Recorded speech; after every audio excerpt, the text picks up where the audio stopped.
I don't think there we go. There we go. Good evening, everybody. Before I begin the regular closed session meeting tonight, I'd like to remind members of the audience that anyone wishing to speak during public comment must obtain a number card from the city clerk, and speakers will be called up to speak by number. When your number is called, please approach the podium and deposit your number into the bin at the podium. The time clock will begin when you begin your comments. Lining up will not be permitted, and each speaker should remain in their seat until the number is called. For all future meetings, number cards will be issued by the city clerk 15 minutes before the start of the council meeting. If you did not receive a number and wish to speak, please proceed to the back of the room, and Lisa Fox will issue you a number card. And for tonight's, the introduction for this closed session meeting, it appears we're having some technical issues with our YouTube.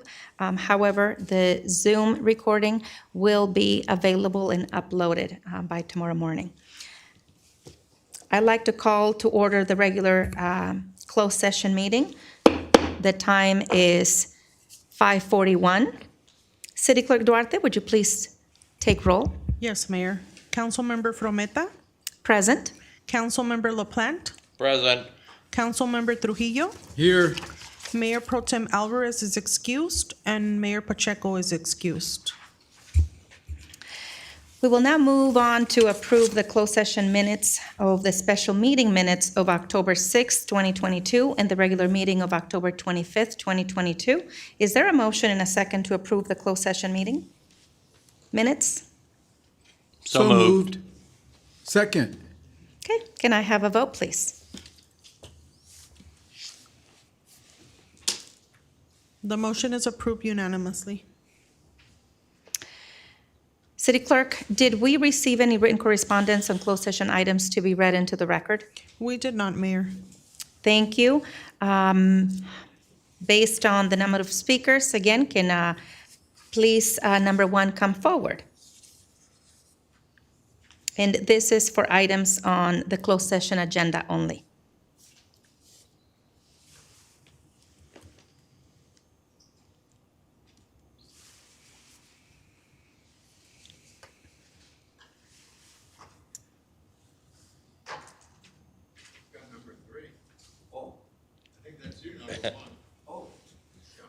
Which color card is it? I got 2 cards. It's 11. The green one. Oh, Where's your green card? it's wet back, ain't going back to Florida. They don't allow them in Florida. Well, they ship them off to Florida. What's that device up there? I don't want to get up there. There's some kind of white device up there. What is that, sir? Mr. Herman, please place your card in that bin. Oh, that's what it's for? Thank you. Yes, I remind the members of the public that this public comment period is reserved for comments about the items listed on the posted closed item agenda. This is not a time for general public comment, and there will be an opportunity later in the meeting for general public comment. Speakers, number one, please approach the podium. It looks like you're there. Thank you. Oh, there's a bucket up there. There's no reasonable accommodations to remove that and stick it like on the side maybe? Okay, your time is running, Mr. Herman. Oh, I am. Recess to closed session under the following authorities. 2 items. Section 54-957B for bitch, number 1. Public fucking employee performance evaluations. Title, clerk. Well, I'm going to give you an example where I was at a meeting at 9 a.m. this morning in the City of Industry, and Joshua Nelson, employment agreement, motherfucker got paid vacation and sick vacation with cash pay raises. In addition to that, he's making $288,000 a year. Who in the fuck pays a bald-headed, dumb young fuck like that? Marble mouth motherfucker. You don't know shit about water districts and about EIRs and Sika and all this bullshit. Because that fucking city is falling apart. They're building 3 motherfucking car washes at a time of a drought. Now, going on topic with that example, hypothetically, under the case 21 STCV 02487 for the record. Francisco Fierro versus the city of Downey. How many times are we going to reiterate the same case over and over? You only allow the attorneys to benefit in the triple charging and overcharging on this bullshit when we can just settle in agreement in mediation and resolution and pay the motherfuckers what their demands are. And it's over. None of this back and forth, Stanley Moss courts to the goddamn fucking Downey courts to the motherfucking El Monte court to the fucking dickheads in Pomona. All the courts run the same way. Put a bag at one end of the judge, pay him off, then you put another bag to settle between the mediation of the two dumbass attorneys, pay him off, and get goddamn Francisco Fierro versus the city of Downey in the Los Angeles Superior Court case to end. It needs to end. It's fucking ridiculous. Carrying these type of cases redundantly over and over and over. What fucking fuck are you guys doing to us? The taxpayers. We pay for this shit, not you. So pay and settle these terms and conditions. Otherwise, I figured out it's a pattern in practice. And by the way, thank you, officer, for showing up to protect us at the podium, because at times I do feel threatened. At times I do. But no one fucks with this wetback, because I ain't going back. So now that I've concluded what a dirty nigger is all about, I'm going to read into the record Brandenburg versus Ohio as I turn into the record, and the crybaby Chango from LA, Kevin De Leon, into the record. Brandenburg versus Ohio, 395 U.S. 44, 1969, U.S. Supreme Court. Argues again and again a dirty nigger. And when my closing time, I should read it into the record, but I think with all this jargon up here, there's not enough room for me to have everything here. So I'm turning into the record my case from industry, case 1 and case 2 for the record, along with my Brandenburg, a dirty nigger, I'll emphasize. Thank you. Thank you, Mr. Herman.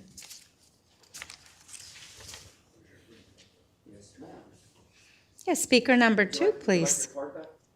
You can place it in the bin in front of you. Thank you.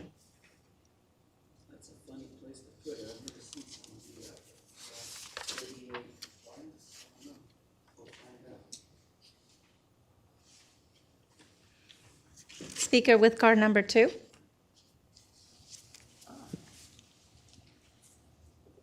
Another speaker.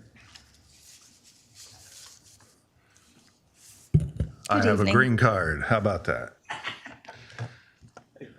Of course, growing up in Bell Gardens, it was known as BG, Billy Goat Acres, so we didn't even know what a green card was over there, to be honest with you. So anyway, I want to talk about the evaluation of the city clerk. I would like to say that every time I have had questions that needed to be answered and information that needed to be put forth, the city clerk has done an excellent job and always been there and presented information properly and orderly and in a timely fashion. I think the city council is working the city clerk a little too hard on nonsensical stuff that she doesn't need to be working on. We need to shrink this government. We need to lower the taxation. You need to do fewer things that are only within your scope. That's in the city charter. We don't need to try to hide information on how we're going to spend money into silos and put a bunch of silos together and have one big gigantic thing for arts and culture. No, we need to deal with these things one at a time, and we need to be more thrifty with the taxpayers' money, which we haven't been. But as far as the information coming from the city clerk, I would like to commend her for all that she has done. And I think you should reduce the burden upon her and start cutting back on some of the nonsensical stuff that goes on in this town. I really think she does a good job, and she needs to be commended for that. Thank you very much. Thank you.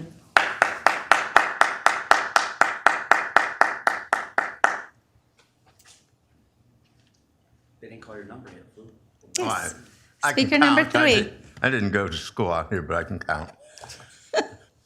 Mike Greenspan, the Jew who's not going back to Florida, maybe I should use his green card to go to Burbank, that Antichrist Catholic city that doesn't want Jews. Good old Harry Nears from St. Finbar's Church, biggest fucking Antichrist Catholic church in Burbank, anti-Semitic too. Well, let me go with this thing. Public Employee Performance Evaluation, title, City Clerk. After all, it should be a public document. Now, I had a war story also from West Covina. I called up the city clerk to get a performance evaluation on an assistant city manager. And when you ask for it, then it takes you 7 to 10 days before they respond and have to deliver it to you. And I got a call from Mark on Monday with the city clerk's office, and he said that the report is ready. And I asked some questions to find out. It's a one-page report. And yes, the assistant city manager there has performance evaluations, but because of California Government Code 6254C and 6255 of the California Government Code, that we are not able to see the things. So I hope that the city clerk performance evaluation will be available for all of us to see. Is there something wrong with having us read the report that we have paid for with taxpayer funds? I just can't believe it. Why even do a performance evaluation if the public can't see it? You're going to keep the person anyway. We get it. Come on, this is a country club. It's run like a country club, even though it's our money. Why can't we see the reports? And this is anybody that would be in the performance evaluation. Well, I guess with the city clerk's office, if she works there, Lisa Fox should be out the door, but you haven't done that. You don't need a big, fancy, expensive performance evaluation for someone like her. You know, hey, you've done enough damage, out of here. But no, we do this mental masturbation for some reason. It's a feel-good exercise, but the public doesn't get a chance to see it. Now your other thing, the Government Code Section 54956.9D1, Conference with Legal Counsel, Existing Litigation, Francisco Fierro versus City of Downey, Los Angeles Superior Court, case number 21 STCV 02487. Well, do we have a court date? Maybe. If we have a court date, we should publish it here so we can come and see the trial. What is wrong with seeing the trial? Who's going to represent the City of Downey? I should ask, is it going to be our interim city attorney, Lauren Langer? Or is it going to be that cunt Blanca Pacheco in her red Mercedes sports coupe? Or is it going to be Mario Trujillo in his Mercedes? I mean, which of these scab lawyers will be representing the City of Downey? I was able to go see a little bit of Englander's case, and I'll be there to see Weezar's case and Ridley Thomas's case. So shouldn't we be able to see this case? Let us know when it is, so then we can watch. Our tax, as the sign always says on construction, your tax dollars at work. How about our tax dollars being wasted would be the better way to describe it. Thank you. Okay, can I get a motion to close public comment? So moved. Second. Thank you. So ordered by the mayor, by the council member. The city council is going to recess to a closed session of the city council under the following authorities. Government Code Section 54957B1, Public Employee Performance Evaluation, Title City Clerk. And item number 2, Government Code Section 54956.9D1, Conference with Legal Counsel Existing Litigation, Case Name Francisco Fierro versus City of Downey et al., Los Angeles Superior Court Cases, Case number 21-STCV-02487. We will now recess to a closed session. Time is 5:55.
Okay, Miss, good evening, everybody. We will now reconvene and announce our closed session action. Miss Interim City Attorney, will you please report on the closed session action? Yes, good evening. The city council meeting started a few minutes late this evening. We had a technical difficulty. And after recessing into closed session, the city council spoke about the two items listed on the posted agenda. One is an annual performance evaluation of the city clerk, and the other was a matter of existing litigation, and took no reportable action. That concludes my report. Thank you, Madam Interim City Attorney. Before I begin the regular City Council meeting, I'd like to remind members of the audience that anyone wishing to speak during public comment must obtain a number card from the city clerk, and speakers will be called up to speak by number. When your number is called, please approach the podium and deposit your number into the bin at the podium. The time clock will begin when you begin your comments. Lining up will not be permitted, and each speaker should remain in their seat until their number is called. For all future meetings, number cards will be issued by the city clerk 15 minutes before the start of the council meeting. There will be two different colored number cards for this meeting. The purple card will be to speak during public comment for the public hearing items, and the blue card will be to speak during the regular public comment period. If you did not receive a number card in which to speak, please proceed to the back of the room and Lisa Fox will issue you a number card. At this time, I would like to call to order the regular City Council meeting at 6:40. City Clerk Duarte, would you please take roll? Yes, Councilmember. Councilmember Frometa, Present. Councilmember Trujillo, Present. Mayor Pro Tem Alvarez is excused, Councilmember LaPlante, Present. and Mayor Pacheco is excused. Thank you. I would like to call on our fire chief to please lead us in the invocation. Yes, I would like to call on our fire chief Herlock to please lead us on the invocation.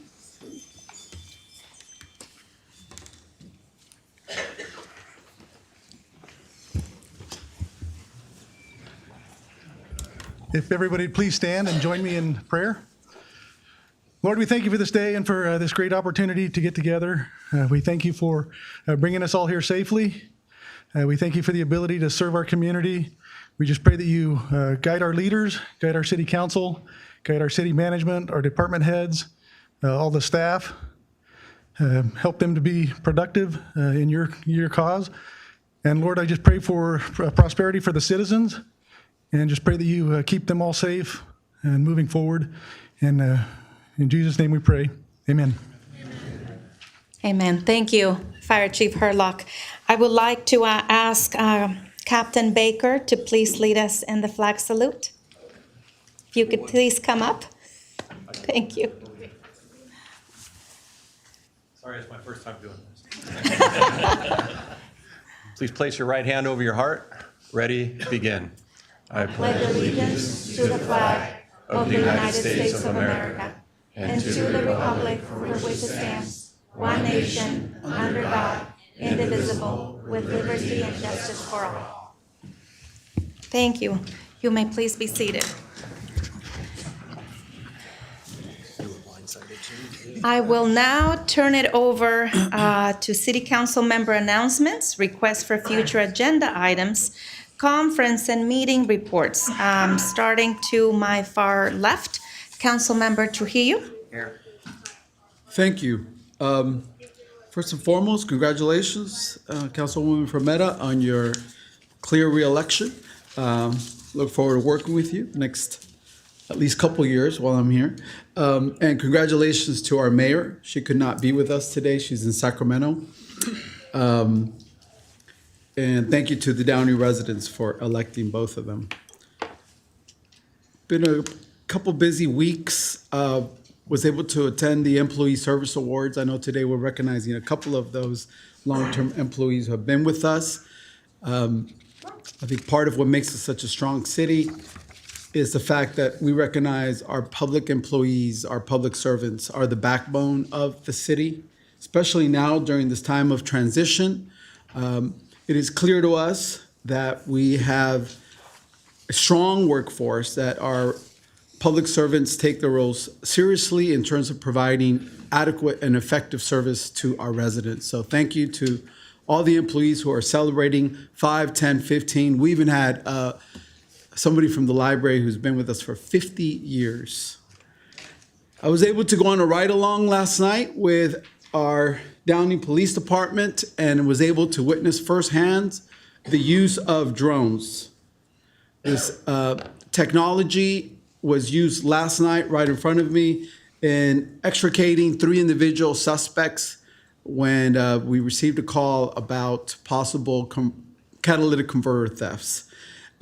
They deployed the drone, were able to look inside the vehicle to see if anybody was perhaps hiding still in the vehicle, looking for weapons. So congratulations to them. I understand that we have 16 certified by the Federal Aviation Authority. 16 officers have been trained. I was really impressed by that. I was able to attend a special education workshop put on by Downey Unified School District. Thank you to the school district for bringing us parents of special ed students together. Great suggestions on how to work with our special ed children. And the state of the city, very positive, very optimistic future. I've heard the words crisis and chaos being used in regards to our city. I don't find that to be the case at all. I disagree with those definitions. Please don't let the unruliness that happens in some of these council meetings have you believe that the city is in chaos. We're still AAA bonded. We have a very strong police department and fire department that continue to protect us. I believe that as residents, the most important thing we want from our government is protection.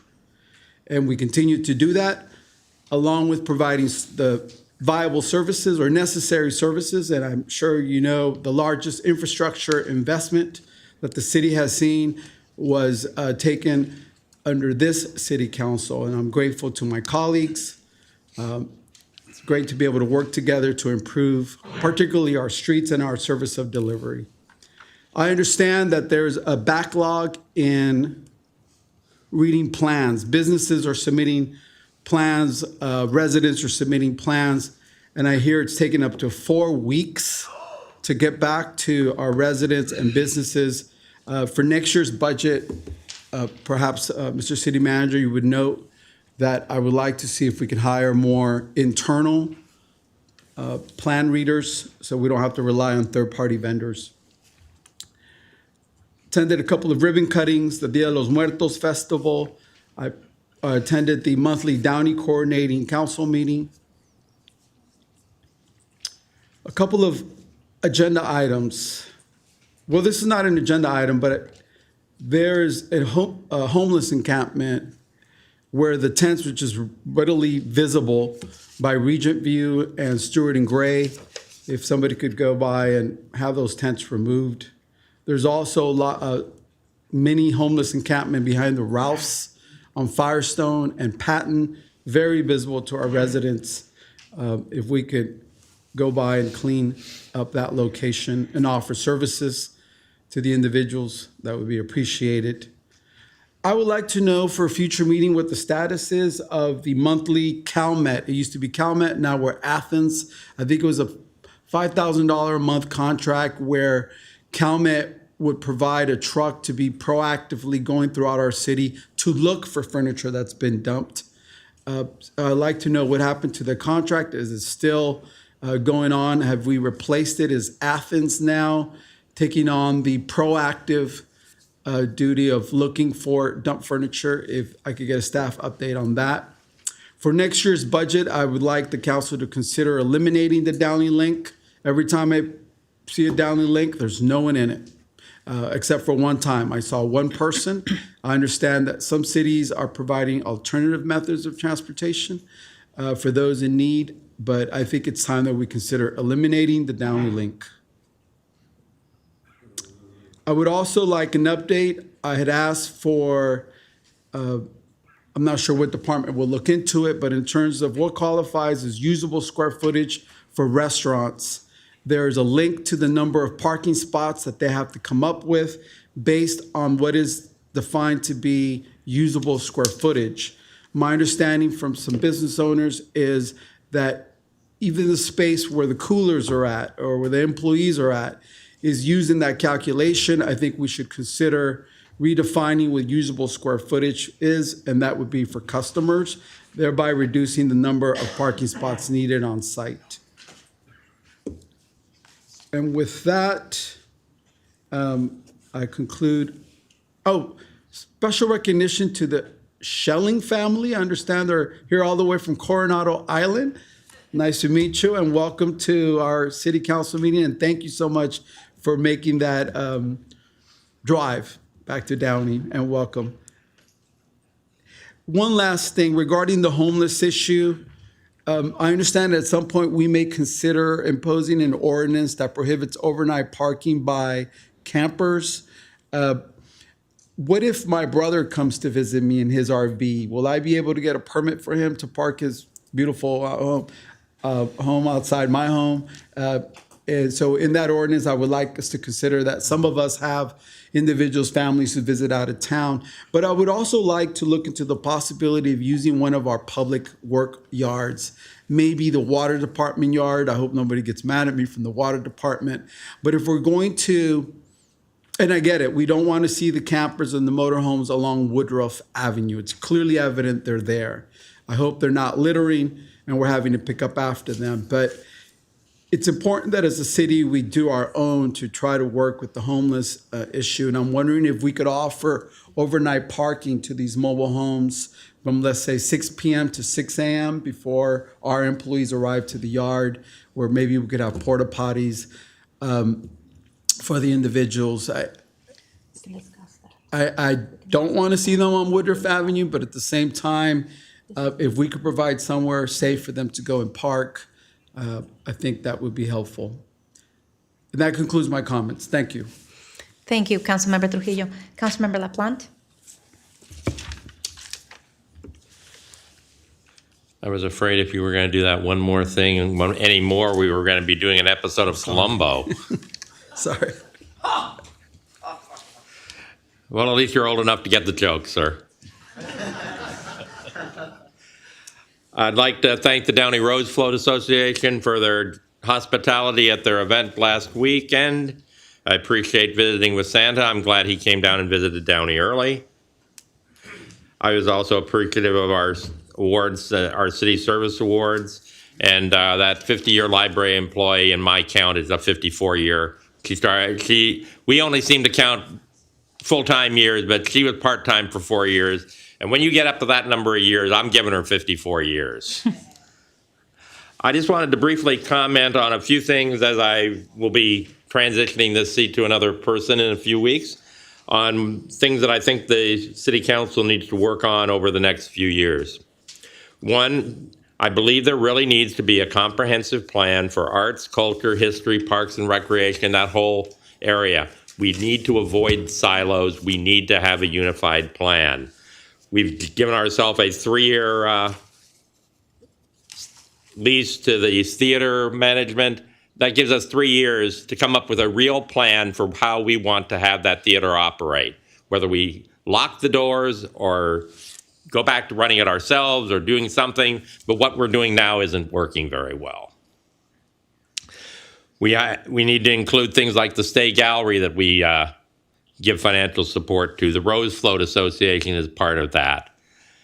We have an empty space that's leased to the YMCA. They were providing children's programs before the pandemic, but obviously the YMCA is not functioning in Downey anymore. And by the time they start functioning again, that lease will be up, and we should figure out a good use for that. I'm sure the Y will have plenty of space in their new facility that they can use that for.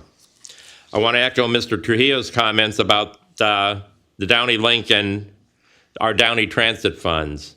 That bus serves what I'm told is 60,000 people a year. Well, when you back it out, that's 250 a day. And I'm told most of those are students going to or from high school.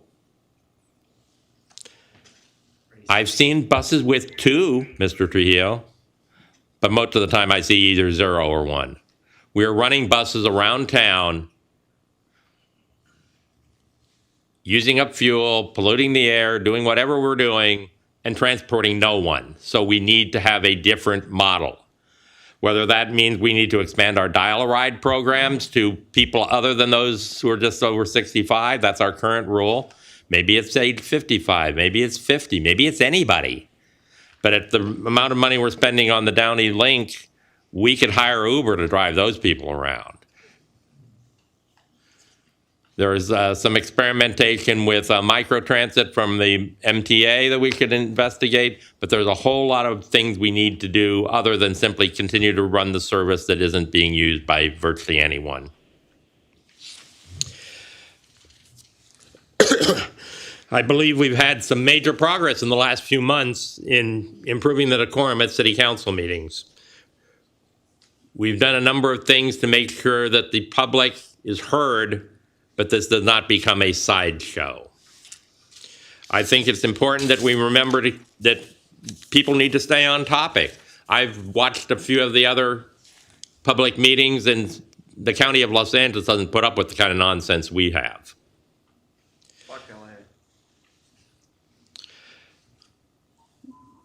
The area for public comment is designed to be on items that are on the agenda within or general items within the purview of the city. Way too many people come here and talk about things that have nothing to do with the city of Downey. I'm sorry that the people who are upset about the Central Basin Water District are upset, but we don't control them, and I'm personally just flummoxed that we continue to have to listen to comments about another public agency or the people who come here and complain about the people on the LA City Council. I can't do anything about them. We can't, and we need to stop listening, having to listen to comments, and the public listening to having their time wasted when they should be able to hear about what we're doing with the city of Downey and the public business at a reasonable hour. And I want to just say I do not believe that the list of obscenities that come from some of our speakers is either allowed under the current law, or certainly I think there are 6 members of the U.S. Supreme Court who would laugh at such an assertion. We're also going to need to fix our city charter in regards to elections. We have now found that what was written in the 1960s or 70s doesn't work in 2020. When the original charter was written, it talked about having a special election when there was a vacancy or on a recall. Special election in those times meant you had an election about 90 to 100 days after a resignation or a recall election was successful. And I remember those elections, at least certainly in the school district, and I believe may have happened in the city. You know, somebody resigned, you had a special election 3-4 months later. Well, the state has changed the laws, and since we don't specify in our charter when the election date is, we were simply operating under what state law was then. The vacancy in District 1 when Ms. Pacheco becomes a member of the Assembly won't be till next November. Fortunately, there is a provision that will allow a temporary appointment, but that appointment still will result in a special election next November at a cost of $500,000. Should Councilmember Alvarez be recalled, we have a provision for a recall election and then a replacement election, where almost every other jurisdiction in the state, correct me if I'm wrong, Council, it's one and done. You have a recall election, the same as with when the proposal was to recall Governor Newsom. You had the list of who would replace him if he was recalled. We will have to have a special election next November if she is recalled, and that seat by our charter will sit vacant for about 10 or 11 months. And yes, since I'm suggesting we need a committee to look at that, I would be happy to be on that citizens committee that looks at that and helps resolve those issues that clearly have come up over the years that no one anticipated at the time it was written. My congratulations to Assemblymember-elect Pacheco, Councilmember Frometta for her reelection, and Councilmember-elect Sosa. The voters of this city did not buy into the concept that Downey is in chaos or Downey is broken, and it needed to be so fixed that we needed to throw out all the hoodlums, or that everybody is corrupt. The re-election of Ms. Frometta, the election of Mr. Sosa, and the election of Ms. Pacheco to the Assembly certainly show that.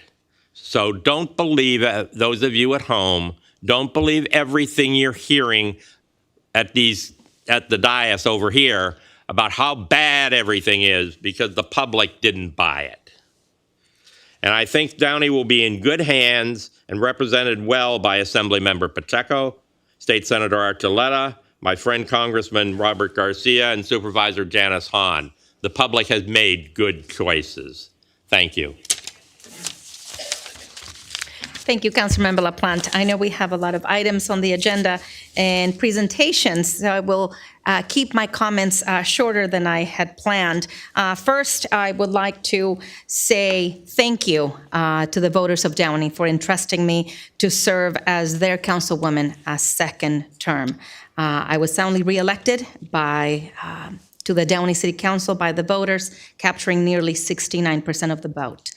And trust me, it is a responsibility I do not take lightly. The election was not about me. It was about restoring a moral compass. And Downey residents are eager for their elected officials that will put their best interest of Downey ahead of everything else. And the next 4 years will be critical to Downey's future, and I'm ready to get back to work. Thank you, thank you, thank you.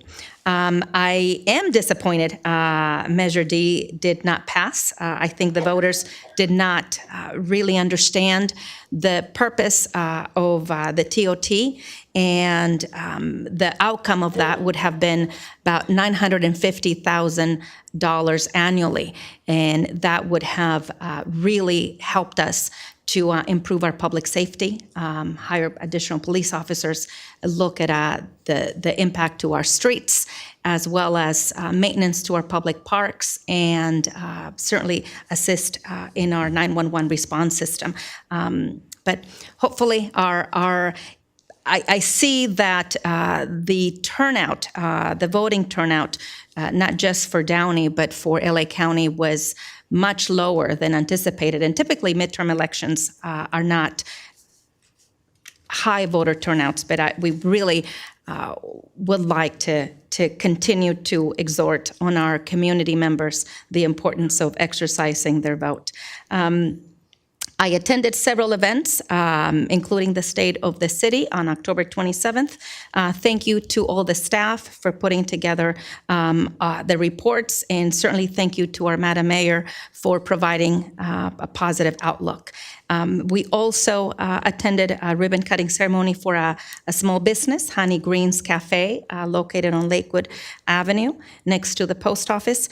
And the owner, Melissa, is a homegrown Downey girl. And again, I've said it before, the small businesses are the backbone of our communities. And COVID-19 was devastating to many of us in many ways, but certainly to our small business community. And I want to encourage you as we continue to see small businesses open in our community. I know during my mayoral year last year, we had over 453 businesses open in spite of the difficulties of COVID. So go ahead and continue to support our small businesses. I would like to also say that I attended the Employee Service Awards. This city does not run without the incredible hard work of every department and every employee here. And I know that we have the members of our law enforcement and our first responders, police and fire here this evening, many of which are here for the presentations in just a minute. But thank you for the work that you do. Certainly our planning department, there's always areas that we can improve upon. Nothing is ever perfect in a city. And we always wanted to run faster and at a speed that accommodates everybody's emergencies. But it's, again, it takes the love and the work of people. and I want to thank the City of Downey employees. I attended November 3rd the Neighborhood Watch in District 4, led by my planning commissioner, Carrie Uva, and I am told that we are now getting close to having 300 neighborhood watch groups across the city. And our city is 12 and a half square miles, quite a significant size city. And the Neighborhood Watch program is really exceptional because of the people within our communities that choose to get engaged. I always say engaged communities are strong communities. I want to thank Carrie Uva and the neighbors from District 4 in that particular area for attending. We had about close to 30 people in attendance. And if you are interested in holding a Neighborhood Watch group meeting or starting one, please contact Stephanie Arroyo in our police department, and she will gladly assist you. We had the unveiling of a very special plaque for a very special individual. That is my dear friend and former city manager, Gil Livas. After almost 14 years of employment with the city and over 10 as a city manager, Gil was instrumental in negotiating and really planning. When Downey was in that economic development fury days several years ago after the recession of 2008, the promenade and the Downey Landing were really something that he was involved in. And so we had a plaque dedication for him at the promenade in the first week in November, and I invite you to go and take a look at that. We also, tonight, there is a meeting. I've been talking to you about the fentanyl and how that is impacting our communities. There's been a 377% increase. This was reported by the LAPD in fentanyl pill seizures over the last several months. And tonight, at our local congregation in District 4, a brand new group that was started by a really strong community leader. The group named Wolf, War on Lethal Fentanyl, is taking place with about 150 attendees and members of this community, as well as our school district, as well as other people from LA County are there. And I'm sharing this with you because as I start my second term, this is something that I will be working closely with. It is important to keep our youth safe and our children. We can't stop drugs from coming, but we can find ways to work in partnership with, of course, our school district and other agencies to combat the problem. And more to come on that meeting and on future initiatives. I do have a few items that I would like the city manager and the city staff to look into. I know we have a heavy agenda and we have not very many meetings left in this year, but these are important things that as I walked and I visited with thousands of our community members over the past 3 months, canvassing for the campaign. These were some of their worries, and I've expressed these on the dais. Speeding through neighborhoods continues to be an issue, and I think we all know that. But we also are seeing shopping carts in different places of our city. I recall when I first got elected, my previous council member colleague, Alex Saab, had brought up to a project to make sure our grocery stores implemented locking mechanisms for these shopping carts. With a transient population that is increasing across everywhere, we do want to make sure that our shopping centers and our grocery stores do have the implementation of that locking mechanism. I'm starting to see a lot of those shopping carts in our neighborhoods and avenues, so if we can look into that, please. Also, as my previous council members, or these council members indicated, there have been numerous encampments, homeless encampments that have popped up, and one of them that was mentioned is off the railroad tracks near the Coca-Cola bottling plant.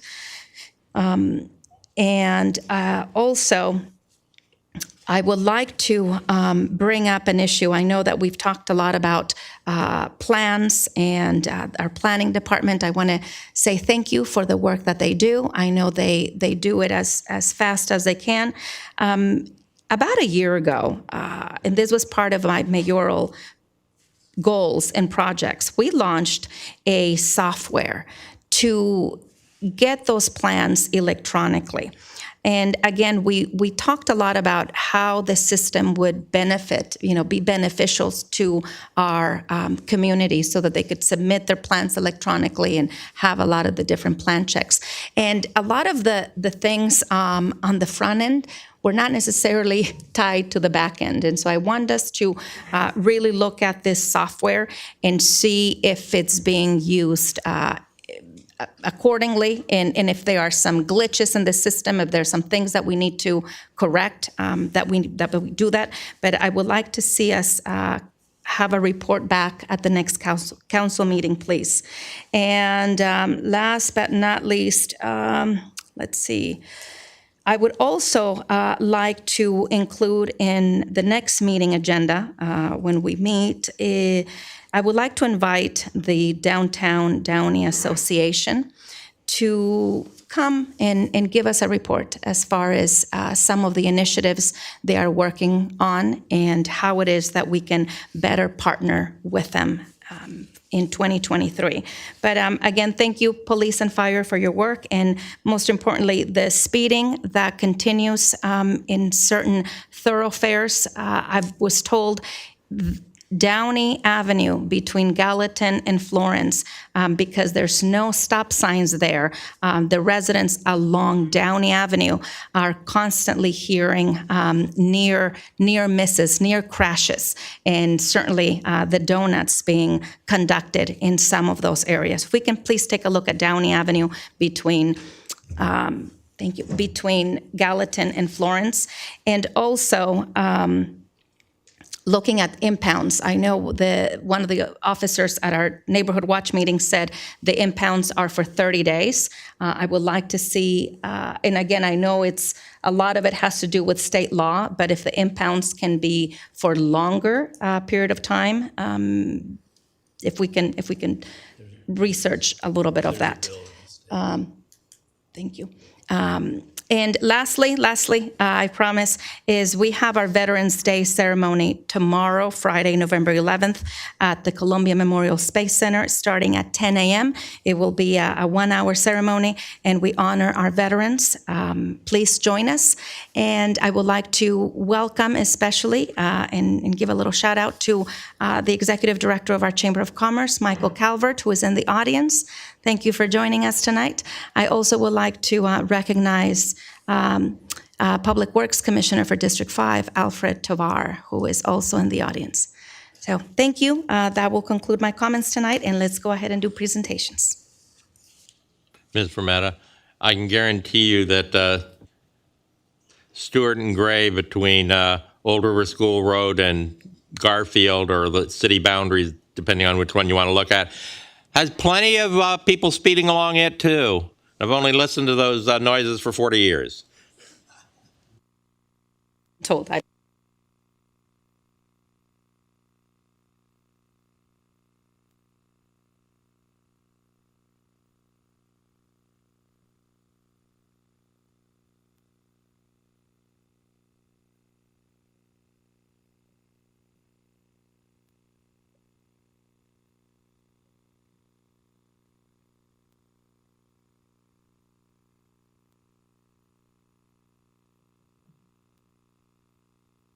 The mic over here? Yes, I think we do.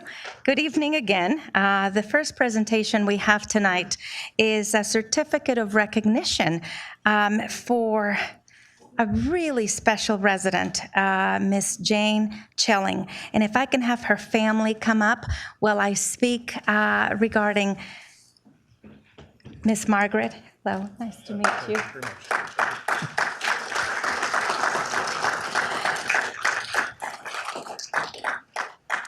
We will have the family come up while I read the bio. Thank you for joining us tonight. Ms. Margaret Jane Schelling, as a special citizen of Downey, is celebrating her 99th birthday. She celebrated on October 15th with friends, family, and admirers. Mrs. Jane Schelling is as beautiful as ever, and her shining spirit still lights up a room. Mrs. Schelling was born and raised in Red Wing, Minnesota, on October 15th, 1923. She braved the Minnesota winters and excelled as a student, writer, and actor in school plays. She played Eliza Doolittle in My Fair Lady. That's a great play. And can still recite lines with a perfect Cockney accent. As a young lady, Mrs. Schelling left Red Wing and drove to California with her family. As a member of the greatest generation, she supported her country's war efforts in World War II, working at the Douglas Aircraft Company. In Los Angeles, she also became a teacher. Shortly after coming to Los Angeles, Jane met a fellow Minnesotan, Edward, a U.S. Army Air Forces bomber crewman at the Hollywood Palladium. Mrs. Schelling married Ed shortly after the war. She raised a family of 6 children while traveling and being an active member of her Catholic parishes at St. Pius and Our Lady of Perpetual Help, and becoming an excellent bowler and treasured member of her bowling league. Unbelievably, she was still bowling over 100 at Del Rio Lanes shortly before her 95th birthday. That's great. She has been a great citizen, a great person, and most importantly, a great wife and mother. The City of Downey, its residents, and the City Council of Downey are proud to count you among our most special citizens, Mrs. Schelling. I'm honored to have you here today, to have your family, and to have her on, hopefully she's watching this. On behalf of the Downey City Council, we are delighted to be able to wish you a happy birthday. Happy birthday, Mrs. Jane Schelling.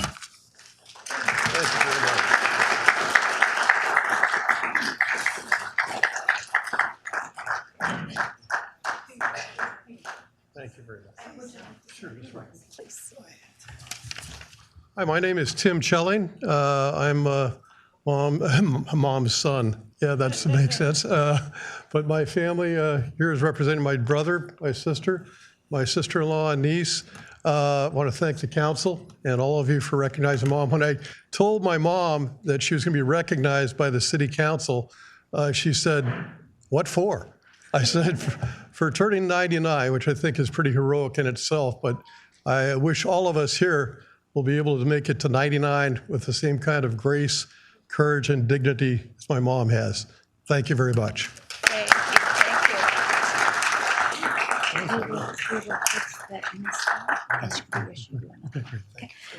you. So on behalf of the citizens of Downey, in celebration of her 99th birthday, these are our sincerest best wishes on this very special occasion.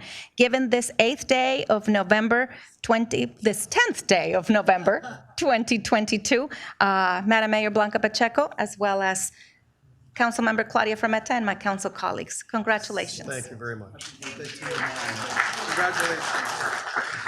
Thank you, everyone. Thank you. Thank you. She just couldn't do it. I will. Thank you so much. I'd be happy to bowl 100 now. I don't think I've ever bowled a 100.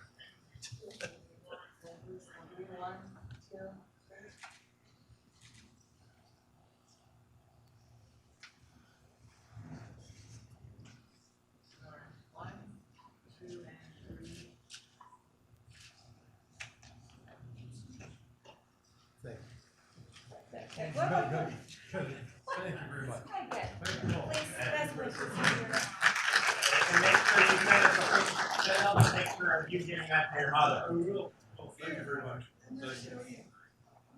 2 seconds. I gotta show you what she looks like. This was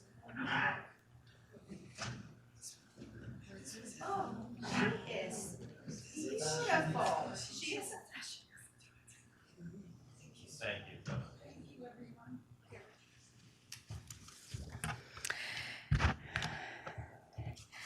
Next up, We have the Certificate of Recognition for Sergeant Gregory J. Simon from the U.S. Army National Guard. Is he here tonight?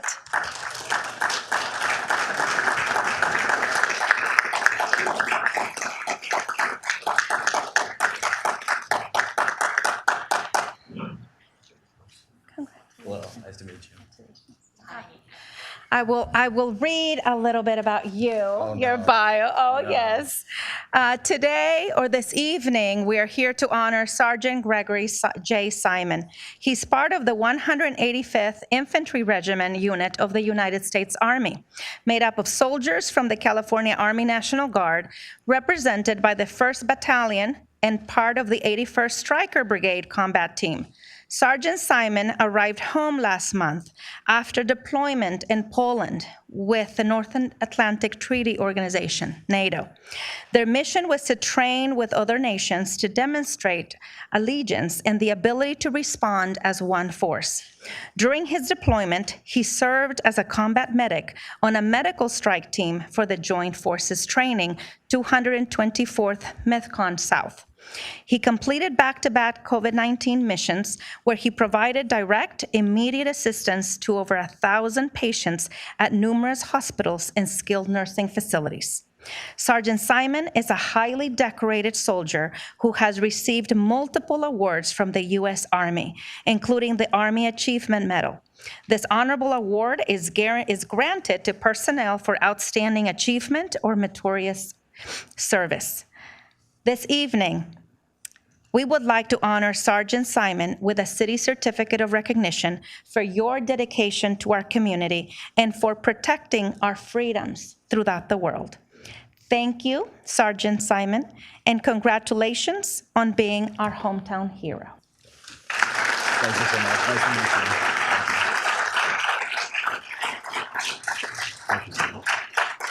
Thank you so much. Here's a challenge coin and a city pin. Thank And you. if we can take a picture with Of course, you. of course. Congratulations. Like you don't have enough of those coins, right? Hey, you can always have one more coin. Yeah.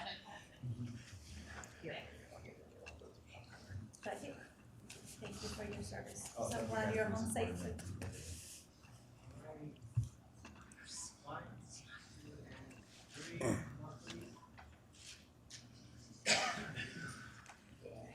Would you like to take your?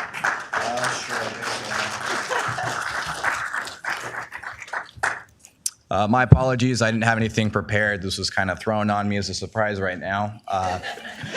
I do appreciate everybody in the local community, my counterparts in law enforcement and fire, EMS. It's been great to serve amongst all of you, as well as serving the people in my local communities. I've had the opportunity now to serve all throughout California and overseas. So I hope to continue doing so and bringing support however you guys need it, if that's going to be fires, floods, or any kind of medical logistics. So we're here for that, and thank you guys so much.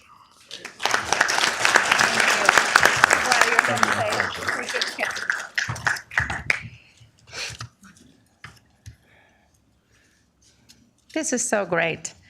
I really love to do this and recognize hometown heroes. Thank you for your service. We now move on to the presentation of a city tile and the recognition of a retiring employee with 30 years of service, Leigh Lacey with the Downey Police Department. And I would like to call on Captain Baker to assist and read his bio.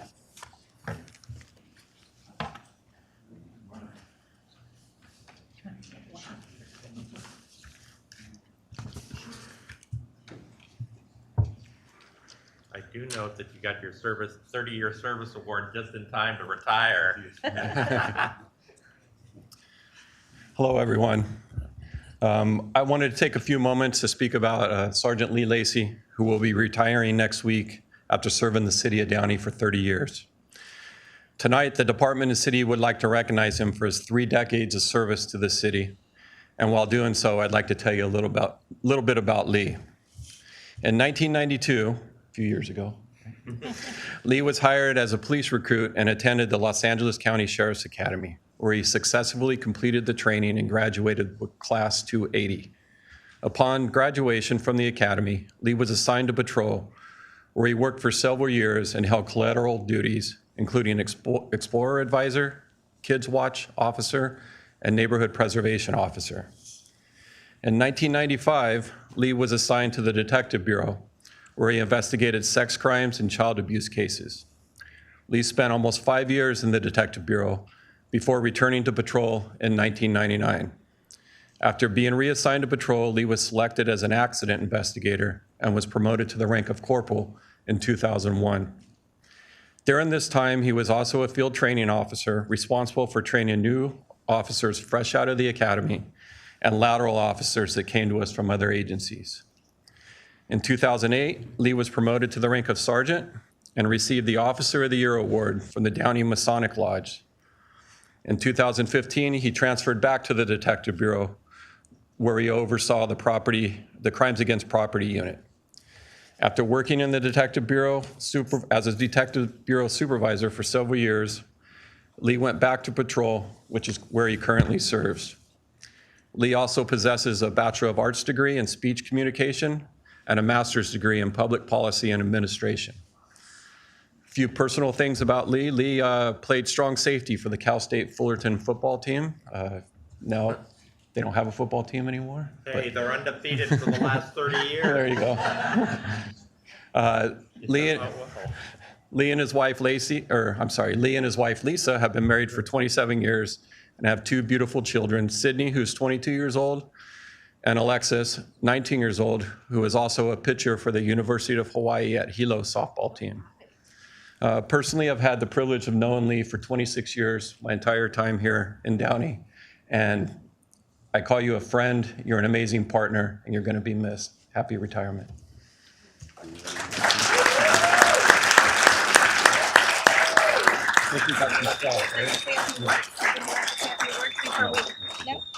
Thank you so much for your service. We are indebted to you. Thank you. Here is on behalf of the citizens of Downey, in recognition of your 30 years of civil service and your retirement from the Downey Police Department. Thank you. Here is a city pin. Thank you. And the recognition. Congratulations, and thank you for your service. I know. Let me, All right, now you gotta if we come can up take a front and picture. all the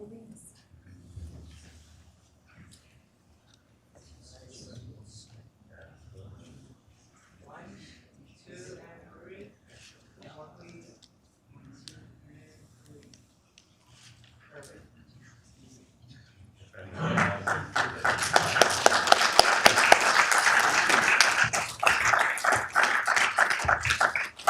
You have another one. Yes. We have a Distinguished Service Award and Unsung Hero Award for Detective Ethan Roberts. And again, I'm going to call upon Captain Baker to talk about the award. Ethan, you want to come on up? Dwayne, you want to come on up also, please? I'd like to introduce former Detective Ethan Roberts and Lieutenant Dwayne Cooper, who oversees the Detective Bureau. So Ethan is receiving the Distinguished Service Award this evening, so I'd like to tell you a little bit about the award. The Police Department's Distinguished Service Award is the department's highest award for service and is presented to employees who distinguish themselves by performing exceptional service in a duty of great responsibility or of critical importance to law enforcement. Before I get started on why Ethan's receiving the award this evening, I'd like to tell you a little bit about him. Ethan served in the United States Coast Guard and is a 20-year veteran of the police department, having spent time in field operations and the Detective Bureau. It was during his tenure as a robbery homicide investigator in October of 2021 that he was assigned as the lead investigator on the accidental overdose death of a 17-year-old Downey High School student, Alyssa Kittendorf. Even though Ethan had handled numerous death investigations over the course of his career and always did outstanding work while doing so, due to the victim's age and the tragic circumstances of her passing, this case took on a whole new meaning for him. During the course of the investigation, Ethan and his fellow investigators interviewed numerous witnesses and reviewed countless pieces of evidence. He was eventually able to identify the individual that sold Alyssa the narcotics that caused her death. That individual, Jonathan Fabian Lemus Reyes, had at least one prior arrest for possession of narcotics for sales, and it is believed he had a history of selling drugs in the city of Downey, likely to high school-age kids. Under most circumstances, the case would be submitted to the Los Angeles County District Attorney's Office for consideration on filing of charges. Detective Roberts decided to go a step further and use the contacts he obtained through the years he had as an investigator, ultimately reaching out to the United States Drug Enforcement Agency, the DEA, to see if they would be interested in taking the case federally. After reviewing the thoroughness of Ethan's investigation, the DEA accepted the case, which is ultimately presented to a federal grand jury. The grand jury concluded there was sufficient evidence to file one count of murder against Reyes. Because the case was filed federally, Reyes will be facing a minimum of 20 years in federal custody if convicted.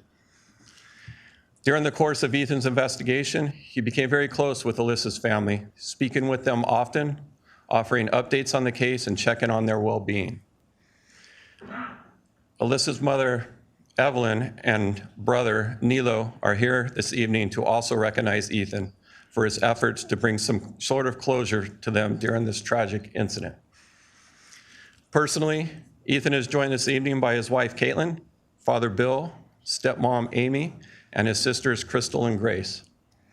Ethan's family should be proud of the tenacity and dedication he displayed during this investigation, which resulted in a dangerous suspect being taken off the street. The police department is also proud of Ethan, and we are honored to present him with the Distinguished Service Award. Congratulations.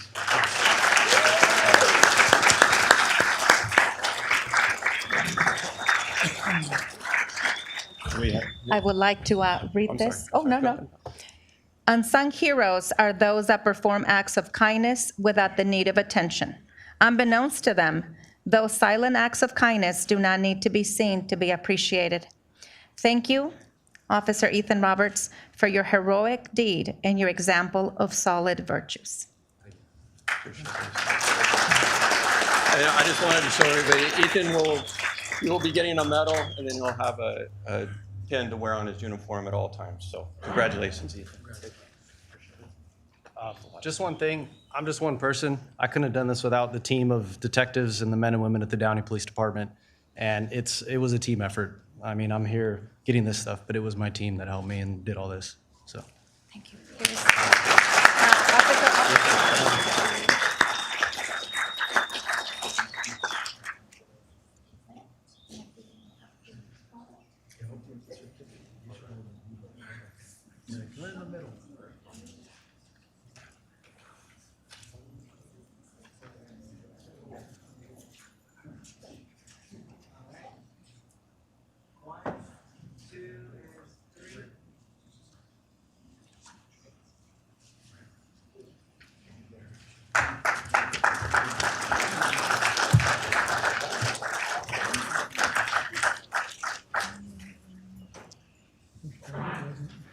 Okay, we just have, thank you again. We just have a couple more to go from our Downey Fire Department. I would like to call upon Chief Herlock to assist with the certificates of recognition.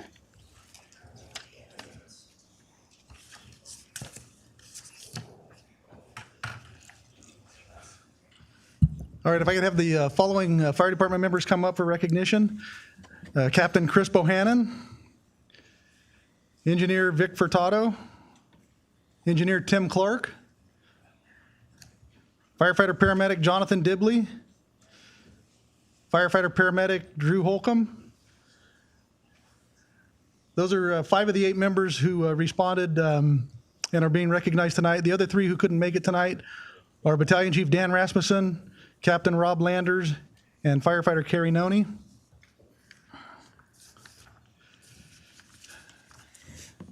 The overarching mission of the fire department is to protect life, property, and the environment. And the fire department does that on a daily basis here in town. and occasionally as part of the California Master Mutual Aid System, responding to wildfires and other major emergencies. In September, the fire department members standing before you responded as part of a regional task force that made up of 29 members from other agencies, including Downey, to a mudslide and debris flow out in San Bernardino in an area that had been burned through by fire 2 years ago.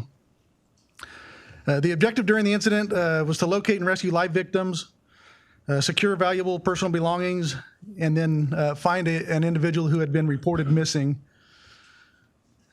During that time, they were assigned to a large area. They searched 150 structures that they were assigned to. And when you think of a mud and debris flow, if you think of an area about as wide as a football field that stretches for miles long, and if you think about all the rain that flows, comes down and basically washes away the side of a mountain and pushes all the mud and debris downhill, basically wiping out everything in its path, homes, structures, trees, moving boulders, wiping out vehicles, and then leaving anywhere from 2 feet of mud to 8 feet of mud in its path with personal belongings buried and sometimes people buried underneath it. So that's what they responded to in September in San Bernardino. And while their goal was to rescue live victims, sometimes it doesn't always play out that way. As time goes on, the likelihood of rescuing somebody who is alive and still missing diminishes. And after working diligently for 4 days, the regional task force that they were a part of did happen to locate a live pet and reunite them with the family. But unfortunately, the missing person, they were able to find the body of that missing person and reunite the family with the body, which isn't always the goal. It's not the goal to rescue or recover a body, but that is part of the job, and it brings closure to the family. And the family was adamant about wanting their loved one found. And the members of the Downey Fire Department are being recognized tonight for their tireless efforts and diligence in finding that person and bringing closure to the family. They found the individual who was missing in the area that was reported about 15 feet from where she was last seen, buried underneath about 8 feet of mud. And so that's why they're being recognized tonight. I would like to thank them all for their efforts. Congratulations.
Go ahead.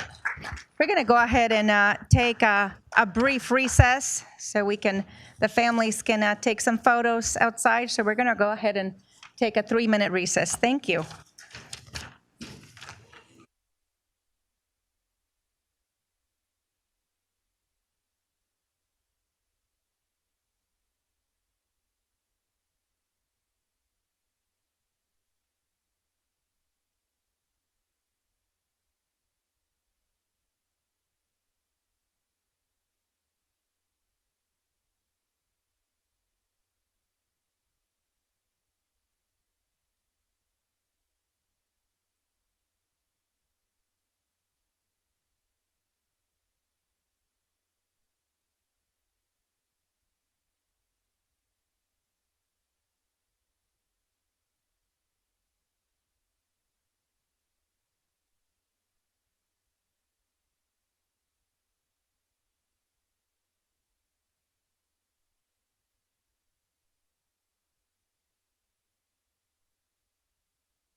Okay, we're going to go ahead and get this meeting back after the wonderful presentations.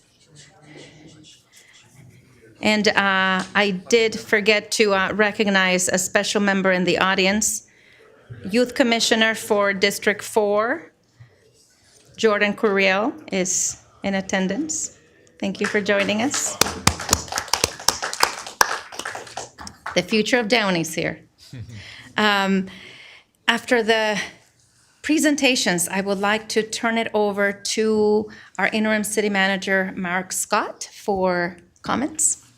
Thank you very much. I will make just a few because I know we have people in the audience who are waiting for some of the business on the agenda. I certainly want to congratulate you on the result on the election.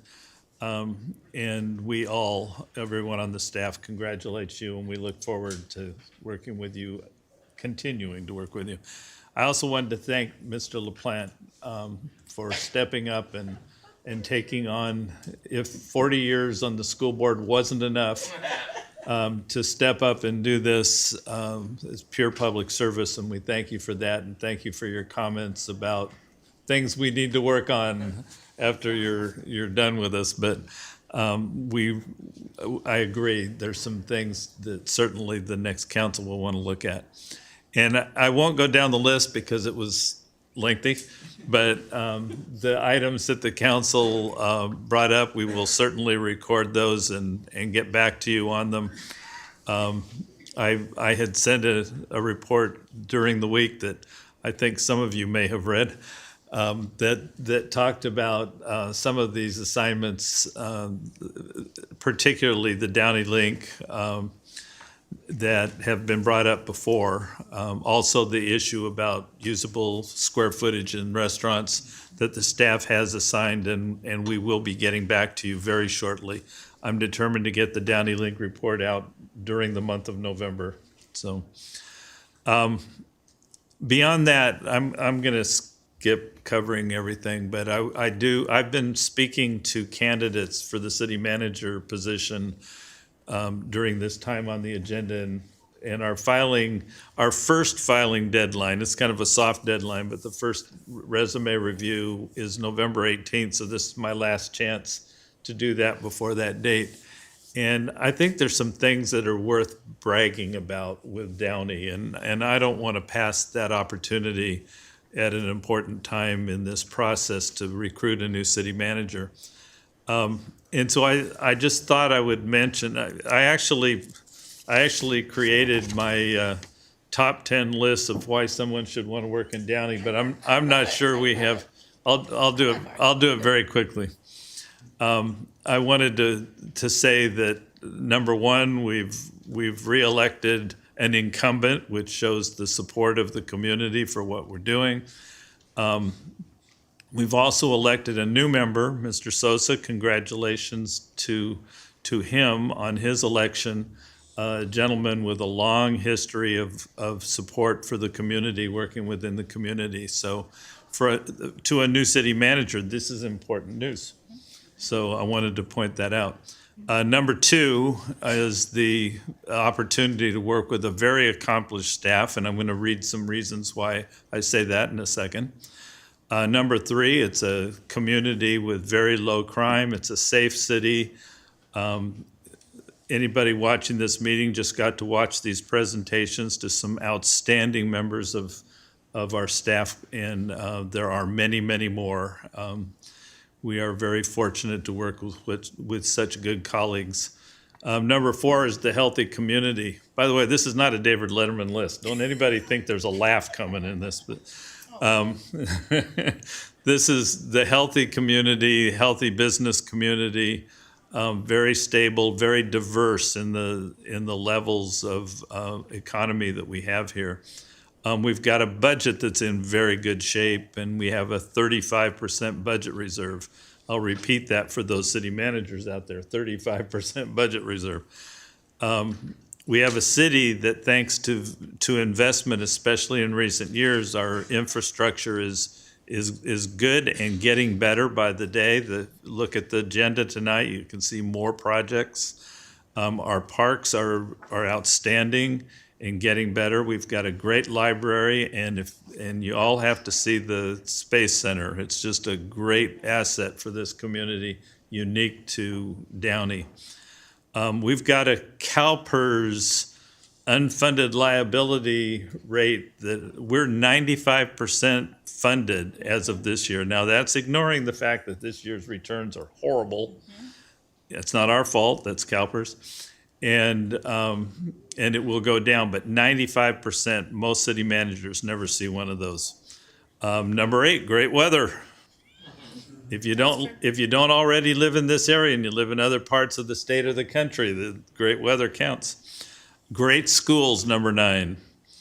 And number 10, this is a great community of people who are friendly, they're genuine, they take pride in their community, they take care of their property, they care. So I really endorse this community to those who may be looking to apply. I did want to say a couple of things, and then I'll stop, but just in the last month, the kinds of things that this city staff has been involved in doing. The housing element got approved by the state HCD, Housing Community Development Department.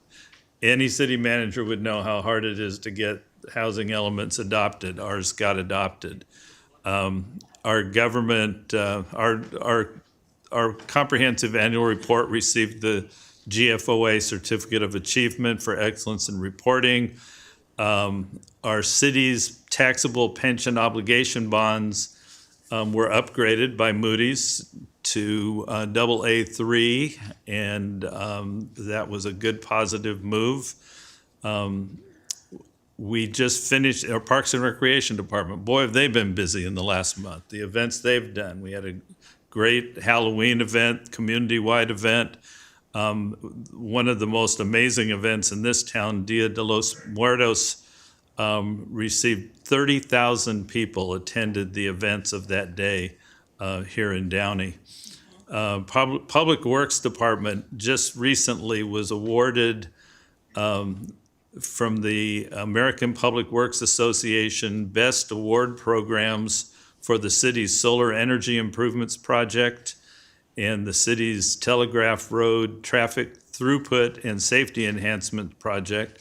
We were one of only 3 agencies that received awards in 2 categories. In fact, the only city that did.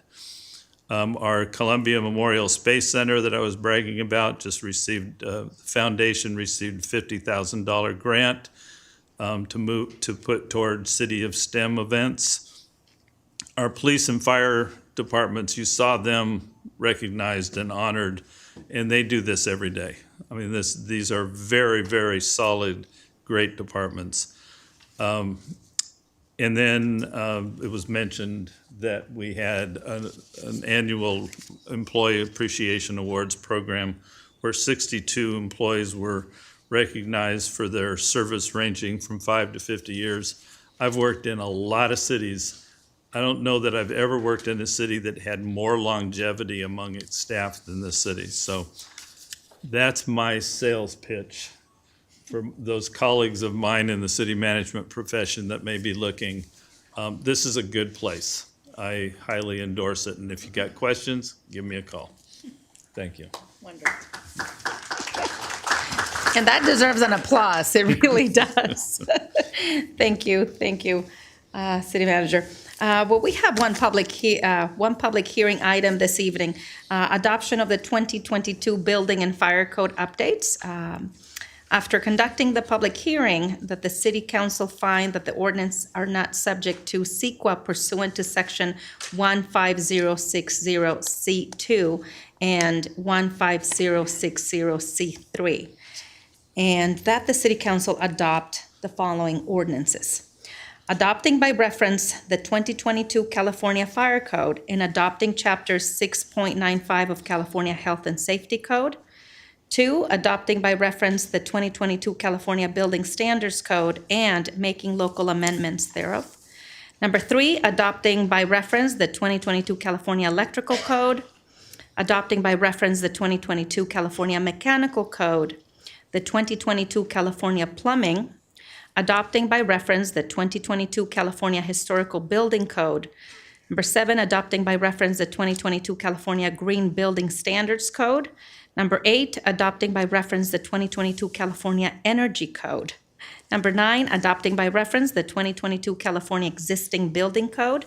Number 10, adopting by reference the 2022 California Reference Standards Code. Number 11, adopting by reference the 2022 California Residential Code and making local amendment thereto. And number 12, adopting by reference the 2022 California Building Code, Appendix J, with local amendments thereto. The hour having arrived, the public hearing is now open. The time is 7:58.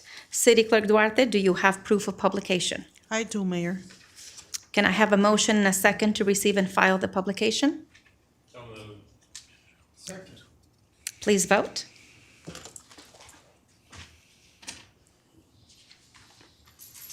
The motion is approved unanimously. Interim City Manager Scott, is there a staff report?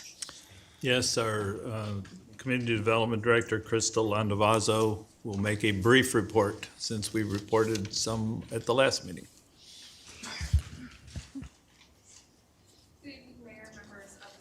Council. As mentioned, we're here again tonight to hold a public hearing to take public comment regarding the adoption of the 2022 building and fire codes. The proposed ordinances, again, were first introduced to the City Council on October 11th and have been made available for public review. This process, again, is followed every 3 years to ensure that we remain consistent with the latest safety standards of the California Building Code, which is updated on a 3-year cycle. These items are presented to the Building Code and the Fire Code because the California Fire Code is one of many components that make up the California Building Codes, which all establish minimum regulations for building systems and performance. The California Building Code itself is a compilation of building standards that have been adopted and adapted from national model building codes that were amended to meet particular safety needs in the state of California. Local jurisdictions are authorized to further modify these codes to add provisions based on their specific local, geologic, climatic, and topographic conditions. The city has elected to implement these modifications and provided findings in the proposed ordinances to support these provisions. For general reference, some examples of these provisions include ship ladders that will be allowed for lofts and mezzanines. Solar shingles will have the same fire classification as standard shingles. Fire sprinkler retrofits for high-rise buildings, and the addition of Appendix O, which will set safety standards for temporary amusements. Again, staff's recommendation is to adopt the 2022 building and fire codes after holding a public hearing and considering public comment so that we can continue to implement the latest safety standards available. This concludes staff's report. I'm available for any questions along with Assistant Fire Chief Hildebrand. Thank you, Crystal. Council colleagues, do you have any comments or questions for Crystal? No comments or questions. I'm prepared to make a motion. Okay, well, before that, we Good have point. to open it up for public comment. Councilmember Trujillo. City Clerk Duarte, did we receive any written correspondence regarding this item to be incorporated into the record? We did not, Mayor. Councilmember Fromete. I will call members of the public wishing to address the City Council regarding this public hearing item by number. Please remain seated until your number is called, and I remind speakers that you have 3 minutes to address the council regarding the public hearing item only. And these are the purple cards that you picked up. Speaker number 1, please approach the podium and deposit your number card into the bin. And this public comment is now open for this public hearing only. Number 1.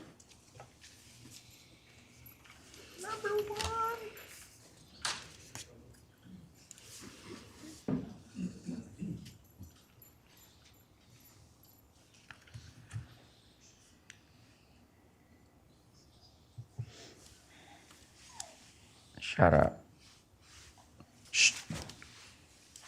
I got the floor, not you. So, ladies and gentlemen, we're dealing here with the assertion that we've concluded that out of 10 potential repealing and recastings of chapters that we don't need them. That God hates and America is doomed because eventually we're all going to burn and go to hell, whether you like it or believe it or not. But God hates the United States. Thank God for 9/11s. We could stop and prevent these because they're a part of the doomsday device of hazardous waste, governing conditions of hazards to life and property from the handling, use of storage, or releases of hazards and materials hazardous of waste. Am I not right, Donald E. LaPlante? No. Great. You're going to hell too then. And God hates you. I will remind you, Speaker, to please direct your comments to me. I'm talking about the fucking subject of the CEQA, C for cunt, E for excellent, Q for it's not cute, and someone tell Donald Duck over there, A for ascertain yourself, that pursuant to section 15060C for cunt 2 and 15060C cunt 3, Donald. Get it?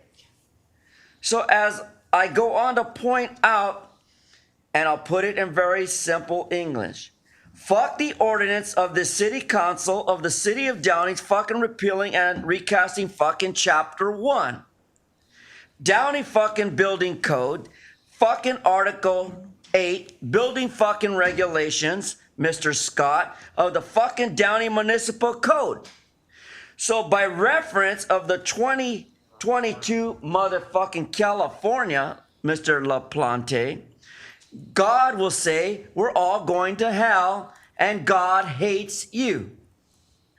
Again, I'm only quoting from Snyder versus Phelps, but imagine the diagram of these hazardous waste and conditions that exploit us in conditions where we live and deal with these hazards. For example, Jose Luis Huizar is a motherfucker hazard.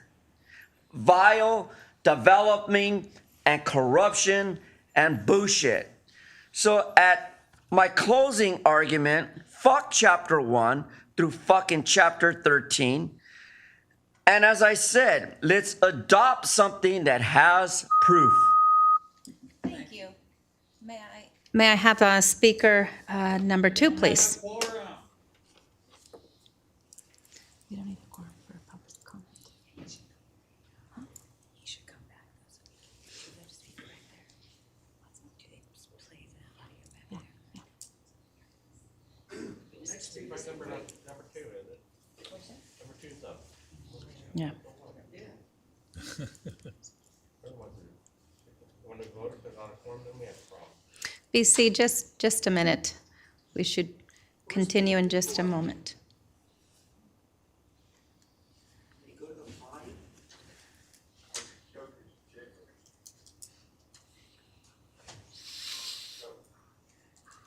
I know I'm not violating the ground that you walked out. I broke up my time. I should get another 2 minutes. The whole meeting should end right now. Technically, a violation of our civil rights under the Brown Act 54950 to 496. would have done better.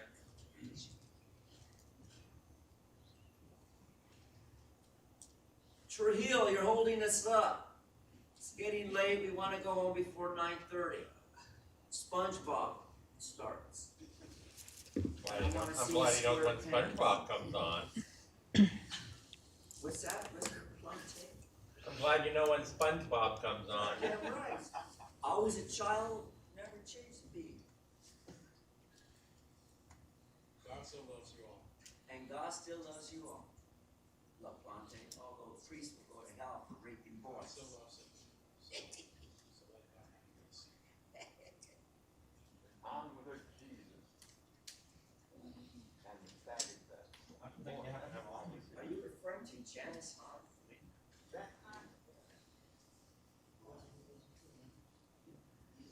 I want to give money to the bag of stuff. I still believe in Jesus.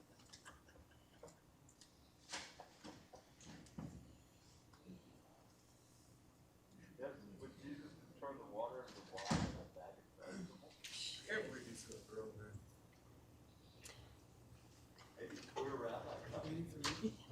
We don't have a quorum. Why do I have is a quorum? Okay, moving on. Speaker number 2, please.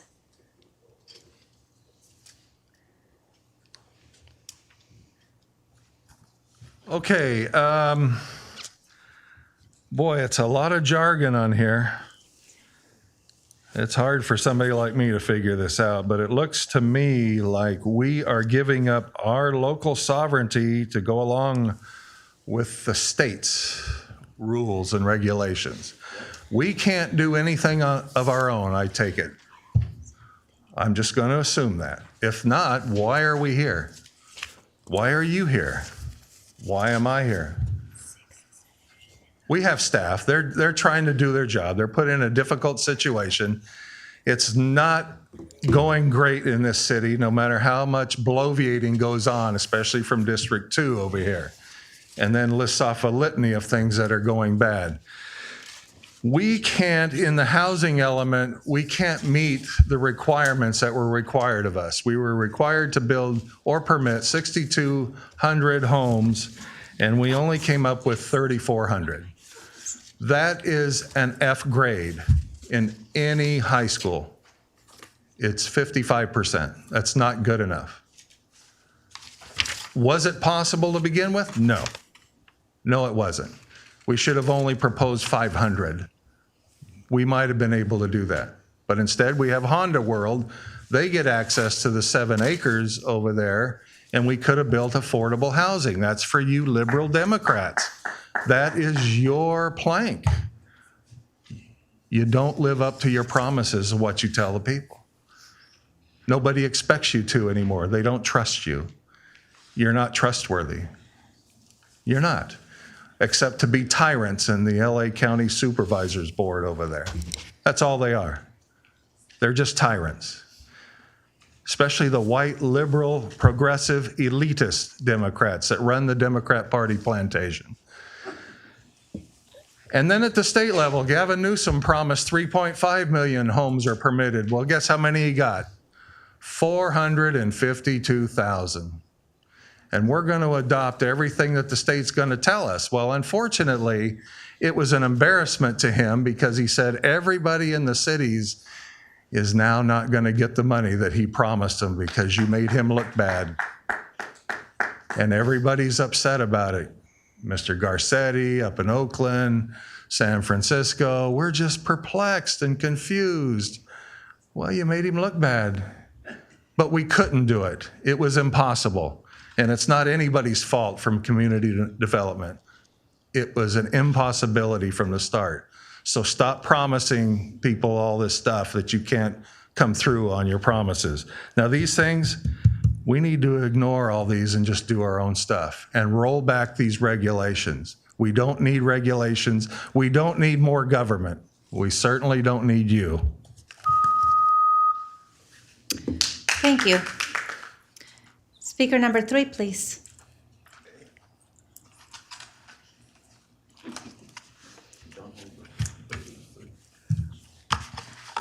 Mike Greenspan, and this Jew's not going back to Florida.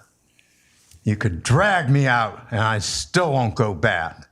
Now, I want to thank the fire chief for the prayer and Jesus, because when they catch you cheating at Christian League, they jerk their dicks and blame the umpire. Now, speaking of jerking their dicks, obviously these proposals are the equivalent of it. Now, why don't we just say, hey, we aren't going to have local ordinances. Just look at the state code on housing. It would at least save some trees if you're copying it practically word for word. And maybe there are things in the housing that should be changed. I remember going out on inspections with my dad in real estate appraisal, and houses had fuse boxes. And when they had electrical circuit breakers, they only had 100 amp or maybe 125 amp. And now there are 200 amp because of all these things like the computers and all. Put a demand in those big TVs, put a demand on and zap your electricity.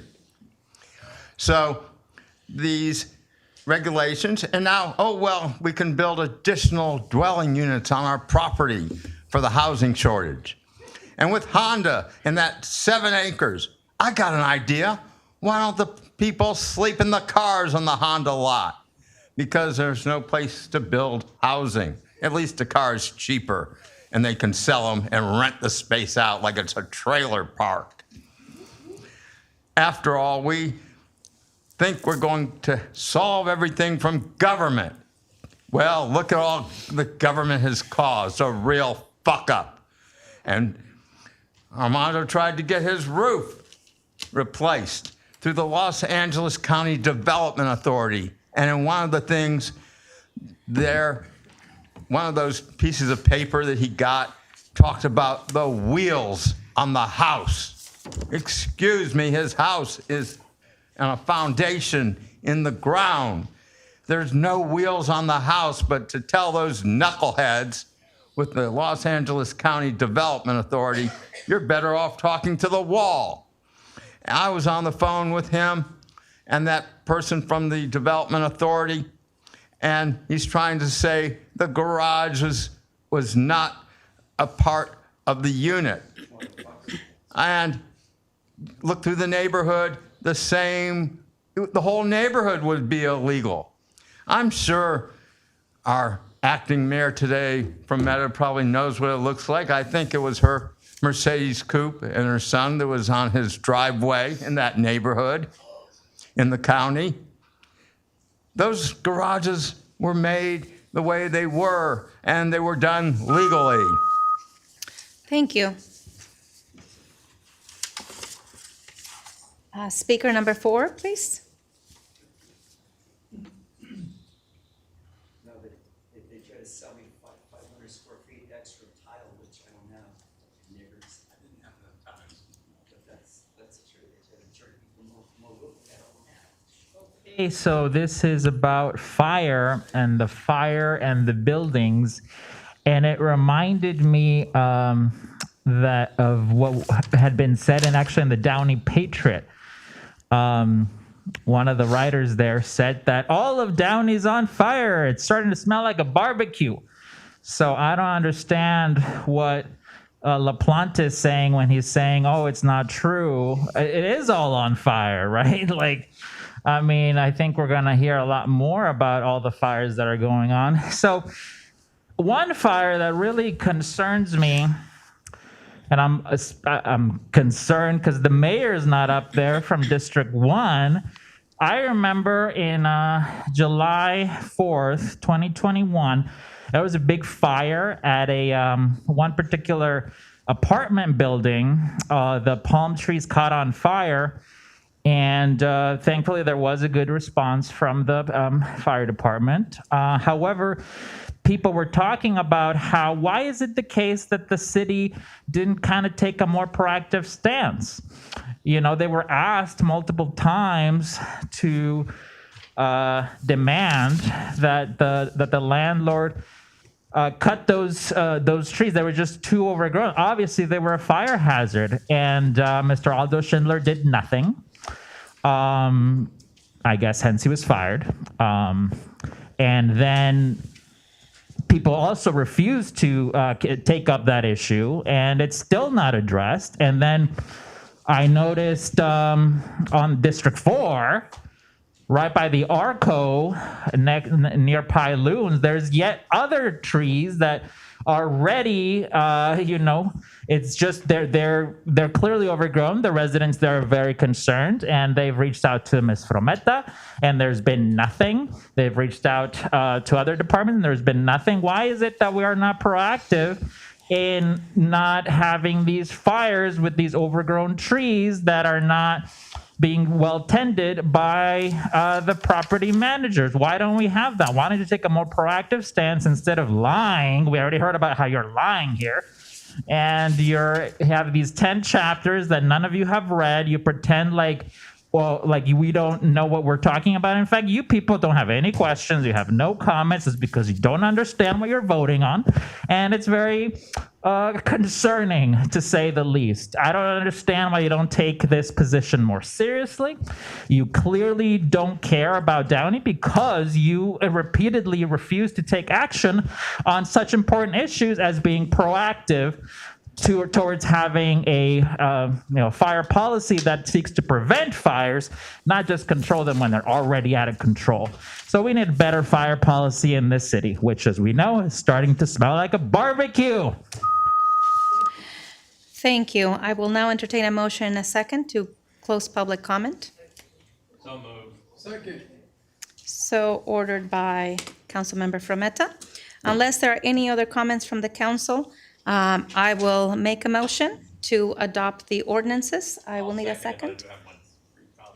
Go ahead, Mr. LaPlante. I think some of our distinguished speakers should probably understand that they need to get a refresher course in how government works. The state of California is the sovereign entity. It allows cities, counties, schools, special districts to exist, which is why we have to follow the rules set out by the state. The city of Downey is not an independent entity that decided to join a federation. We are a creation of the state. And if you didn't understand that, you weren't paying attention in 8th and 12th grade. Thank you, Councilmember LaPlante. So having made a motion and having a second, council colleagues, please vote.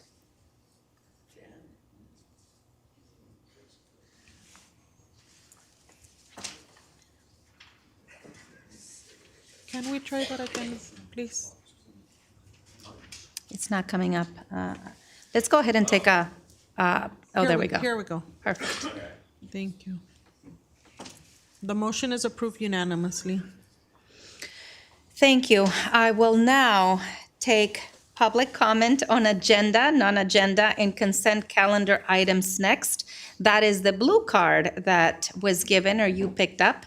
But before we begin public comment period, I would like to remind members of the public that the city meeting rules contained in the Downey Municipal Code prohibit any conduct that disrupts, disturbs, or interferes with the orderly conduct of this meeting. Copies of the meeting rules are located in the back of the chambers. Speakers who violate these rules and cause a disruption will receive one warning. That is one warning. And then, after the one warning, they will be removed from the meeting. Violations of the rules of decorum for council meetings may also result in an administrative fine under the municipal code or citation for a misdemeanor under Penal Code Section 403. The City Council acknowledges the right of the public to address issues that are within the city's jurisdiction and invites the public to do so during our City Council meeting. However, this right must be balanced with the need of the City Council to conduct the public business in a fair and efficient manner, free from disruption or disturbance. We expect that everyone who participates in today's meeting, from the members of the council here on the dais, to staff, and to the members of the public in attendance, do so with respect and dignity. Please refrain from using profanity, name-calling, or behaving in a way that disrupts this meeting. Yelling, whistling, booing, screaming, and any other outburst that disrupts or disturbs the meeting. Any conduct that interferes with or disrupts persons who are addressing the City Council. Any conduct that interferes with or disrupts council members while they are speaking. And any other conduct that disrupts, disturbs, or interferes with the orderly conduct of the meeting. I will give one warning only. I remind speakers that your comments must be addressed to me directly and not to any other member of the council or staff member or the audience. City Clerk Duarte, did we receive any written public comment to be incorporated into the record? Yes, Mayor, we did. We have one public comment from Sergio Ochoa Jr. in regards to the homeless encampments throughout the city and the City Council taking a proactive approach to address this issue. Thank you. Copies of the written public comments are available in the back of the room and on the city's website for members of the public. I will entertain a Motion and a second to receive and file the written public comment? Second. Okay, so ordered by council member. City Clerk Duarte, how many speakers have taken a number? We have a total of 11 speakers. Okay. Speaker one, please approach the podium. How much time are we allocating? We are allocating the 3 minutes. 3 minutes. Yes. Thank you. Based on the number of speakers, again, you have 3 minutes. And speaker number one, please approach the podium and deposit your number on the bin.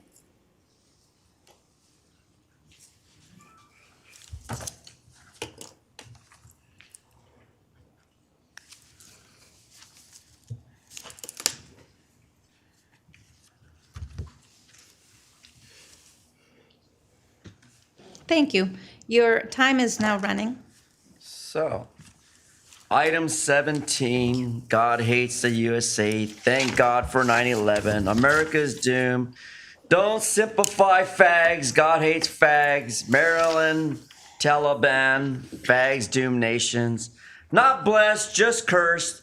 Thank God for dead soldiers. Pope in hell. Priest rape boys. You're going to hell, and God hates you, Donald.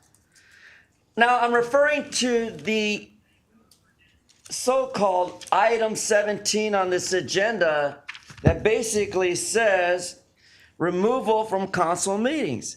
Well, I just offended somebody, right? Wrong, Donald. Quack, quack, quack. You see, Donald, I exercised my First Amendment right and my constitutional civil rights, my Fourth, my Second, my Fifth, and 14th Amendment. 42 U.S.C. 1983, politely, Donald.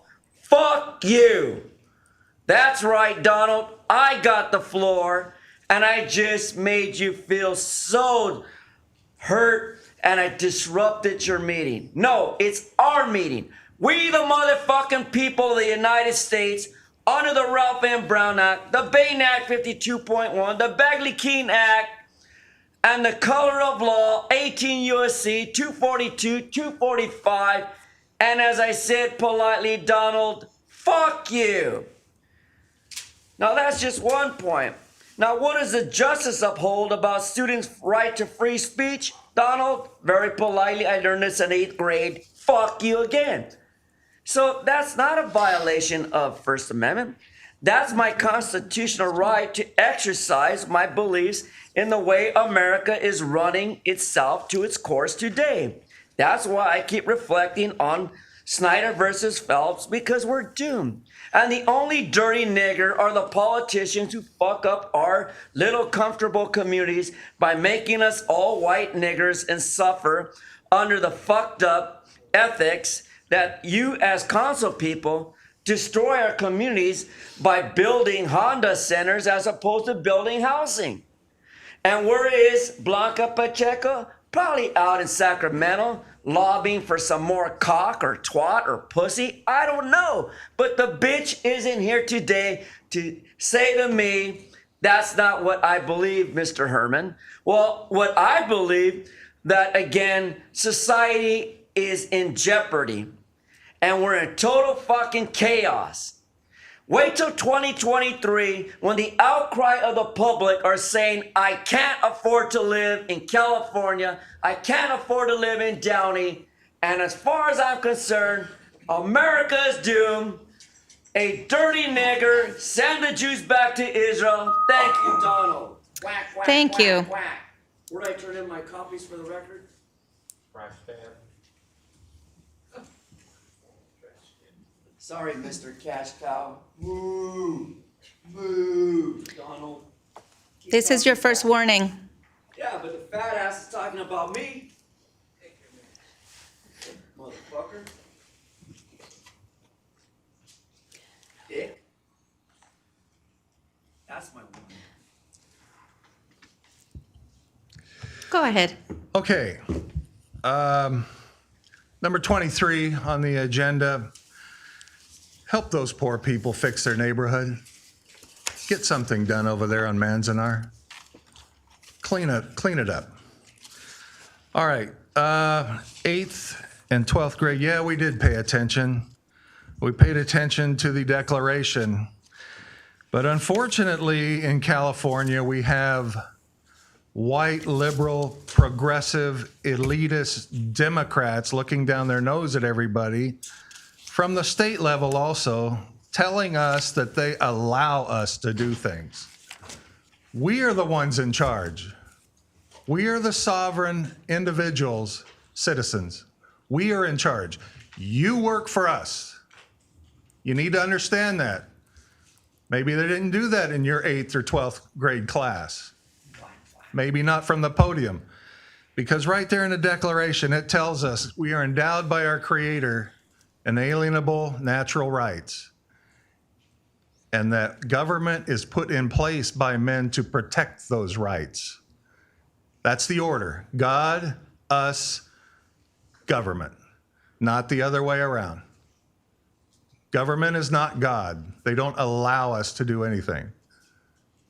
Now, in your world, maybe that's the way it works. But we're going to try to turn this town around. We're going to try. And I think we're off to a good start, but it's not going to be easy. We are in collapse. I wouldn't say chaos, I'd say collapse. But it's going to take work. And hopefully we can start with a process of getting some of the blowhard and bloviators up here out. Get them out. They don't belong here. They don't have the right approach to things at all. They think differently. You think you're going to look down your nose at everybody and then try to be humorous about it. The humor is about as dry as a Texas sand, and it needs to stop. We got a lot of work to do, and we need to start the long, hard process of getting the job done, because the previous council still has a dark cloud over its head because the people that wanted to fire Gilbert Levis, they have never come forward. They never had enough backbone to come down to this podium and tell us why they wanted him fired. Not once. And you need to respond to me, the sovereign voter, that you work for me. But nobody ever explained why he needed to be fired. Still hasn't said it yet. We're mad. We're angry. Mad denotes insanity. Sorry about that. But we're going to turn this town around, I think, and hopefully we'll make the right decisions down the stretch. Thank you. Thank you. Thank you. Speaker number 3. Mike Greenspan, and in the words of Pauly Shore, I'm back. And this Jew won't go back to Florida, you anti-Semitic, anti-Christ Catholics. Now, I got removed once from this chamber. I didn't use profanity. I didn't use genitalia. Why did I get removed? Because of that mayor, cunt Blanca. Yes, because I gave an article report on the night of the meeting about this asshole named Guerra and his relationship and his questionable things about the guy from the Downey Patriot that ran against Alvarez. And so that had everything to do with the hearing. In fact, before Mr. LaPlante was here, we had Sean Ashton, a failed past president of the Association of Independent Cities. He looked the other way on one of his board of directors from the city of Los Angeles, John Lee, the chief deputy to Mitchell Englander, and also an accomplice in Las Vegas of Englander doing crooked things. But John Lee looked the other way when sexual harassment cost us 75,000 taxpayer dollars. An office full of guys with dicks thought a skirt would be the office pussy and must have said something about, hey, I want your pussy, or give me some pussy, you bitch, because it cost us $75,000. Well, I guess because of your supervisors and one of her buddies, Paul Koretz, old cunt Han, Money grows on trees in her world. No, that was our money. Just because Englander put his protege on that board of directors and nobody's gotten rid of him, and this city is heavily involved with the Association of Independent Cities. Where did Englander go when he cut the meetings? To Las Vegas to get money bribes, hotel room bribes, liquor bill bribes, and a pussy bribe. And that's what was on your board of the Association of Independent Cities. I'm glad Sean Ashton's not around anymore. He was the worst fucking member of the council. And I'm anybody but him. Mr. LaPlante is a lot better than Ashton because Ashton allows sexual harassment and looks the other way. Thank you. Speaker number 4, you may come up.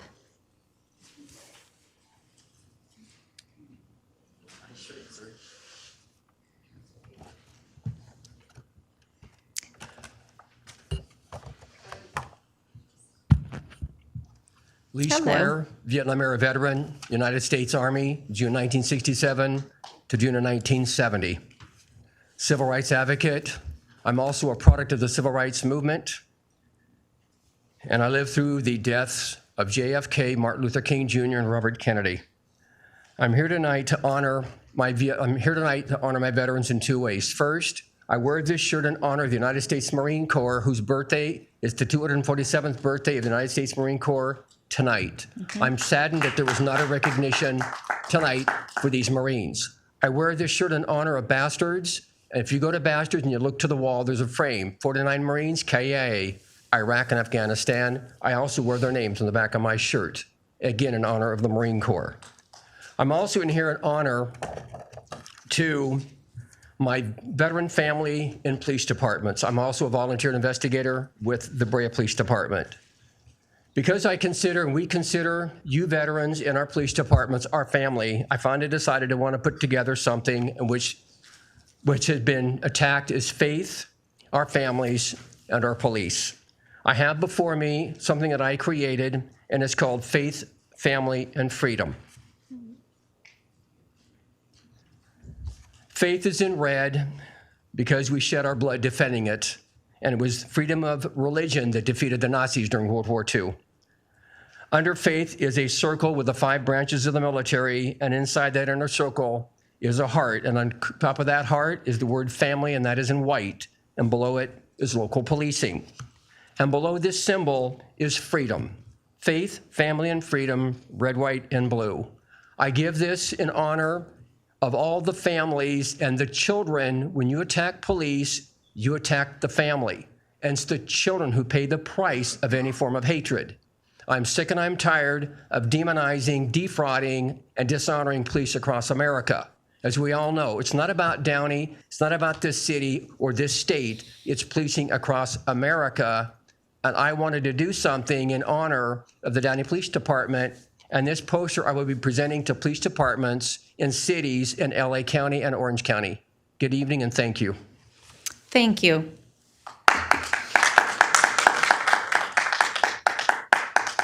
Thank you, Mr. Squire. Speaker number 5.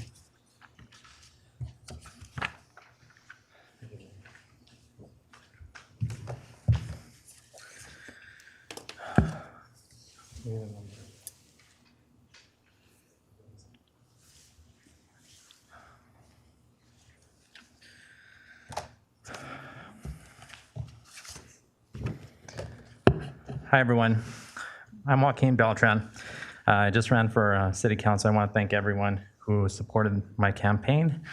You know, I'm a Downey son. My family has contributed to this city enormously for decades. I ran on the issues, and I did not expect the campaign to be tainted by the violence and the abuse of power of Claudia Frometa. After last council, I went to Ralph's. I was speaking with a lovely 70-year-old community member a doctor, still practicing. Wonderful conversation, talking about 20 minutes or so. Clyde Fermetta and her husband pulled up in their white car, charged at me. She said, "I do not have permission to be here." I told her I do. She violently grabbed me, said, "I don't believe you. I'm calling the police." Indeed, she did call the police. This is the police report, okay, that shows she called. And contrary to what she told the Downey Patriot, she did not call about the legality of my campaigning. It says here, reporting party is a council member. Reporting party is city council member. Saying male is being intrusive with customers. Male, Hispanic, gray suit, identifies me by name, Joaquin Beltran at the Ralph's, harassing customers with campaign flowers. She proceeded to go inside, intimidated the store manager to take down my flyers, which he had given me permission to put. And if you've been to the Ralph's, you may have seen them on top of the LA Times stand. He came out with them. Clyde Fermetta came out, grabbed me violently again. I told her, "Don't touch me." She left. The manager, the community member, and I proceeded to go to the police to speak with them. The police said I was within my right. The manager said he had received no complaints, that I was doing everything right, that anyone could be out there. I told him, "Isn't it wild that a sitting council member abused her power to have the police target her political opponent?" She used her title to instigate a high priority. High priorities are used when people are in danger of their lives. 5 units came out for a guy in a suit, a community member. She put me in danger, the community member. I asked for the footage. Detective said 2 to 3 days before, 2 to 3 days after, it's gone.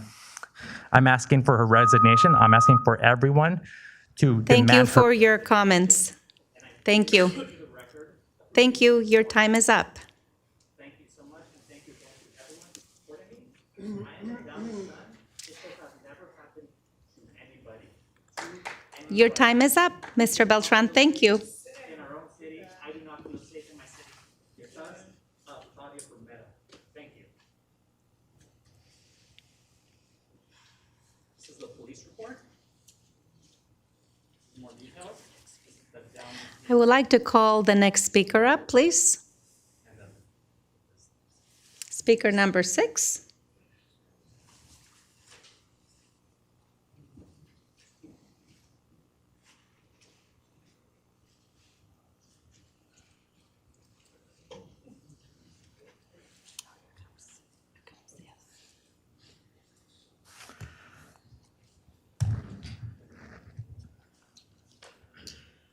Okay, so that is truly shocking and disturbing abuse of power, indeed, by the council member. I remember she once gave a speech saying that, people with misdemeanors should not be up there. So I think it's going to be very important, as I understand it, the battery is, at the very least, a misdemeanor. So this was a battery that's what it looks like. You're touching someone without their consent, even after being told to stop. That's battery. So it sounds like, is the situation going to repeat itself? And if so, then is there going to be a recall? Because she said there's even a council, the council did a change to the candidate proceedings, like people with a record should not be on the council is what the council decided. So I think it's going to be very important to follow this case. See, is the district attorney, what are they going to do? Because it wasn't very long ago that Ms. Fermetta was saying they need to be doing more to prosecute crime. Well, let's see it. So beyond that, I'm also very concerned because we have yet another step in this city's attack on the people, on the First Amendment, on the Brown Act, obviously led by the crooked people over there, the city attorney from Best, and Krieger. I'm calling them Best crooks, because they are stealing so much money from all these municipalities. And why are they doing it? Because they want to silence the people. So right now, we have an upgrade to our system. The public is no longer allowed to be seen. So this creates a disadvantage. The council is seen when they're talking on the YouTube, but the public does not get seen anymore. This is yet another phase in your long-term tactic to silence us because you don't like us, as shown by what Frometa did to Mr. Beltran. Battery. Wow. So what are we going to do in this city? We're going to pretend like, oh, it's all about Ms. Alvarez. Well, now you have the presiding officer of the meeting with a fresh battery issue. So what's up with that? What are we going to do about it? Are we going to be consistent, or are we only going to do it when Alvarez did it many years ago? This is happening right here, right now. So Frometa, I would congratulate her, but I don't think that merits it, because she obviously did the same tactics that the dirty politicians use. So we don't want that. We need this prosecuted immediately. Thank you, Mr. Barragan. Can I have speaker number 7 come up?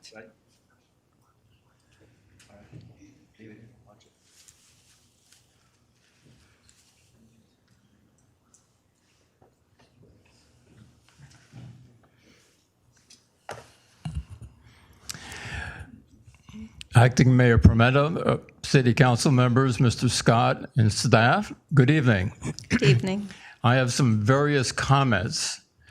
First of all, I want to follow up with Mr. Scott's comments about congratulating you and Mr. Sosa for your winnings. Also want to acknowledge Mr. LaPlante for stepping up, taking care of the district for the time he's involved with. Thank you for doing that. Now, talking about the council people, over time, I've heard many people stand before this microphone and disparage and call the council members various things, sometimes very foul things. They have the right to do so. In turn, some of the council people have in turn voiced their comments back to these individuals. Now, that is not right. Most of you, when you decided to run for office, maybe did not realize that sitting up there and playing your role involves people cascading you, calling you foul language and whatever. Your responsibility was to maintain your cool in spite of all that. And I understand it's very difficult to sit up there and listen to people disparaging you completely. But that's part of your job. And I would hope in the future that when people stand in front of this microphone and castigate you, all of you, that you zip it up and keep your mouth shut during the public time the council meetings are held, okay? Finally, Acting Mayor Prometa, we need more love. We need more love in this room. And what I would suggest that you and everyone in this room surprise somebody and tell them that you love them. Now, I love all of you in this room, except for one or two. This ends my comments, Madam Mayor. I yield my remaining time back to you. Thank you, Mr. Lacy.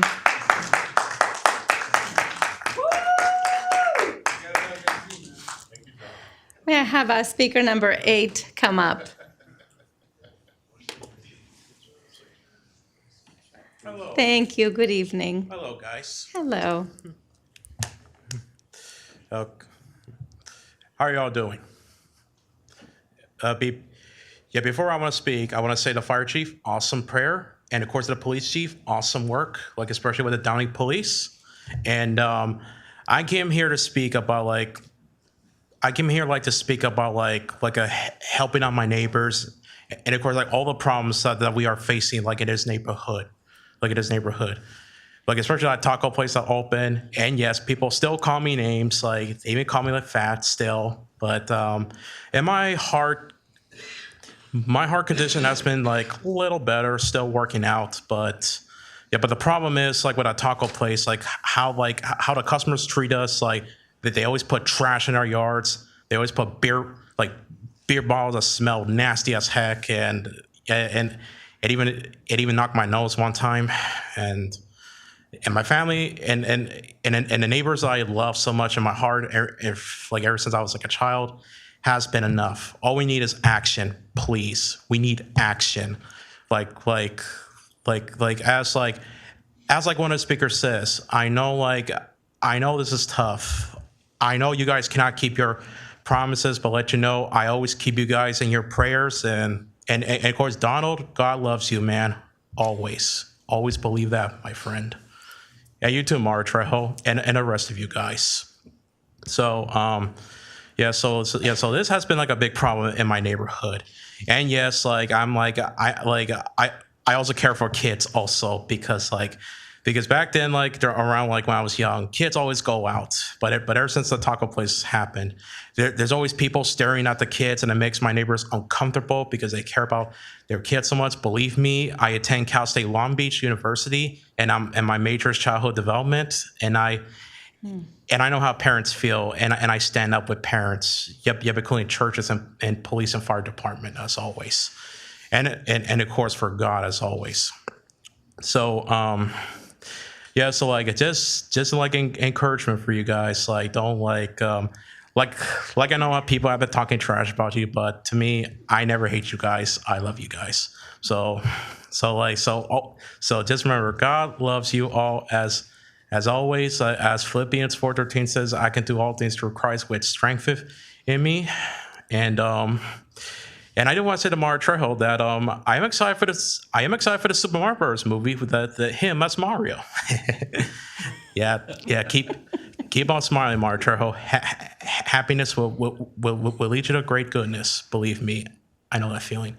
And I know some people hate me because I share love with you guys, but I don't care what people think, because God, his angels, always protects me, and Jesus Christ is my Lord. So thank you all so much, and may God bless you all. Thank you. Have a good night. May I please have speaker number 9 come up?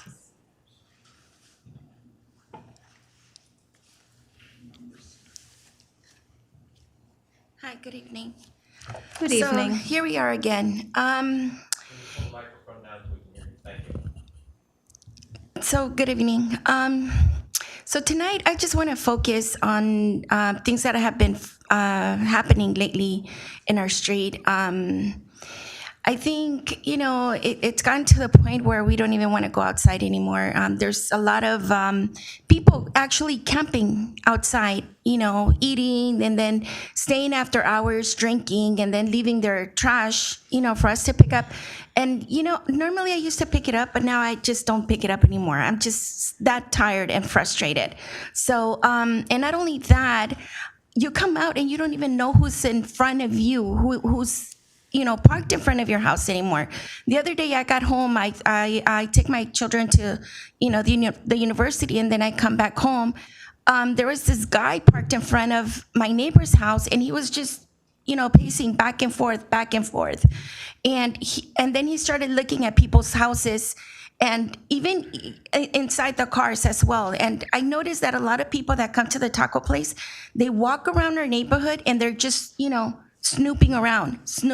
And it's just so frustrating. It's frustrating. It's gotten to a point where we don't even want to come out anymore. You don't even know who's out there. So like my son says, we need action. You can't just say, oh, we're talking about it, we're doing this, we're doing that.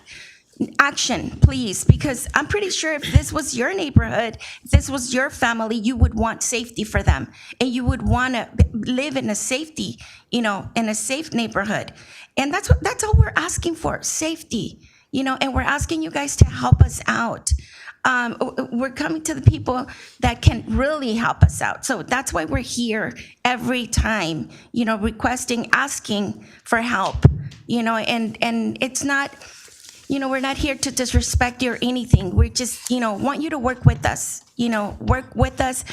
We are owners here in Downey, and our safety should be your number one priority, because the same, I think that's what you would want for your own family. So please, we're just asking you to do something, but we need something done now. And also the speeding, people try to rush the speeding on Lakewood. So they come through our street and they speed. And it's just unbelievable how many cars you will see speeding in our street if you're standing outside. It's just crazy. Crazy, crazy, crazy. And it's just, we need safety. We need safety and we need peace in our street. And we're asking you to please help us out, and we need something done, and we need something done now. So please help us. Thank you. Thank you, Ms. Gomez. There is, the council will be taking action, is number 23 on our agenda. And we are taking action on the items you've expressed concern over regarding your neighborhood. So more to come later in this meeting. I would like to call up speaker number 10.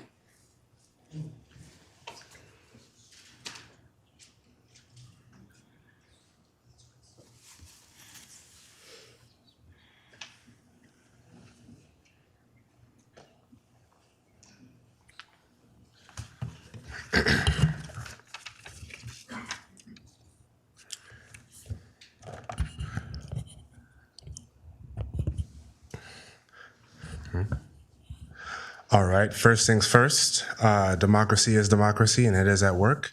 Congratulations. Thank you. Madam Fermetta. He's not here and she's also not here, but congratulations to Assemblywoman Pacheco and Mr. Souza. The fulcrum.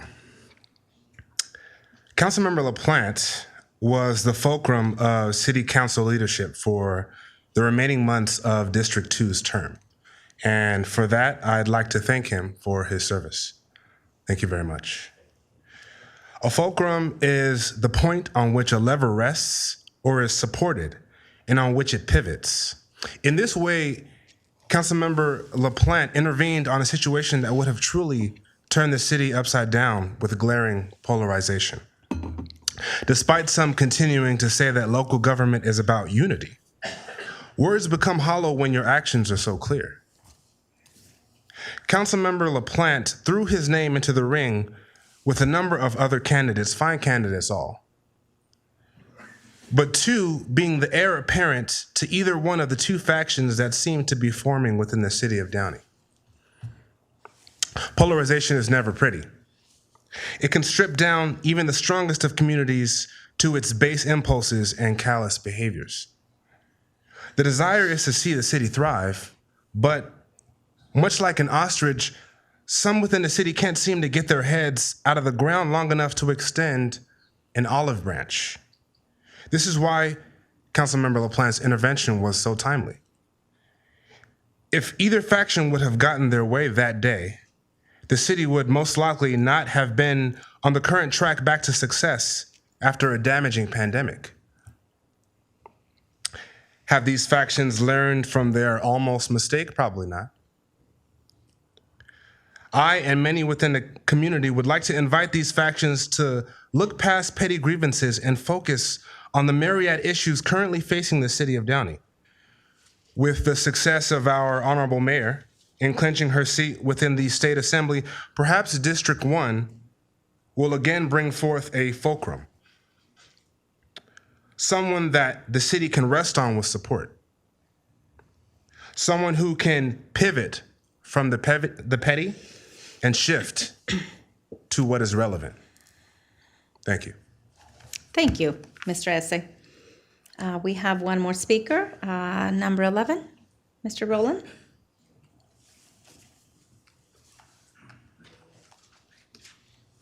Going to make this brief. This morning, as I was moving my cars around on the street to get ready to take my son to school this morning, about 7:15, and I have it on video, one of the taco workers drove by me less than 2 feet away from me and almost hit me. And I have it on video. Is he targeting me? Maybe. But I let him know about it.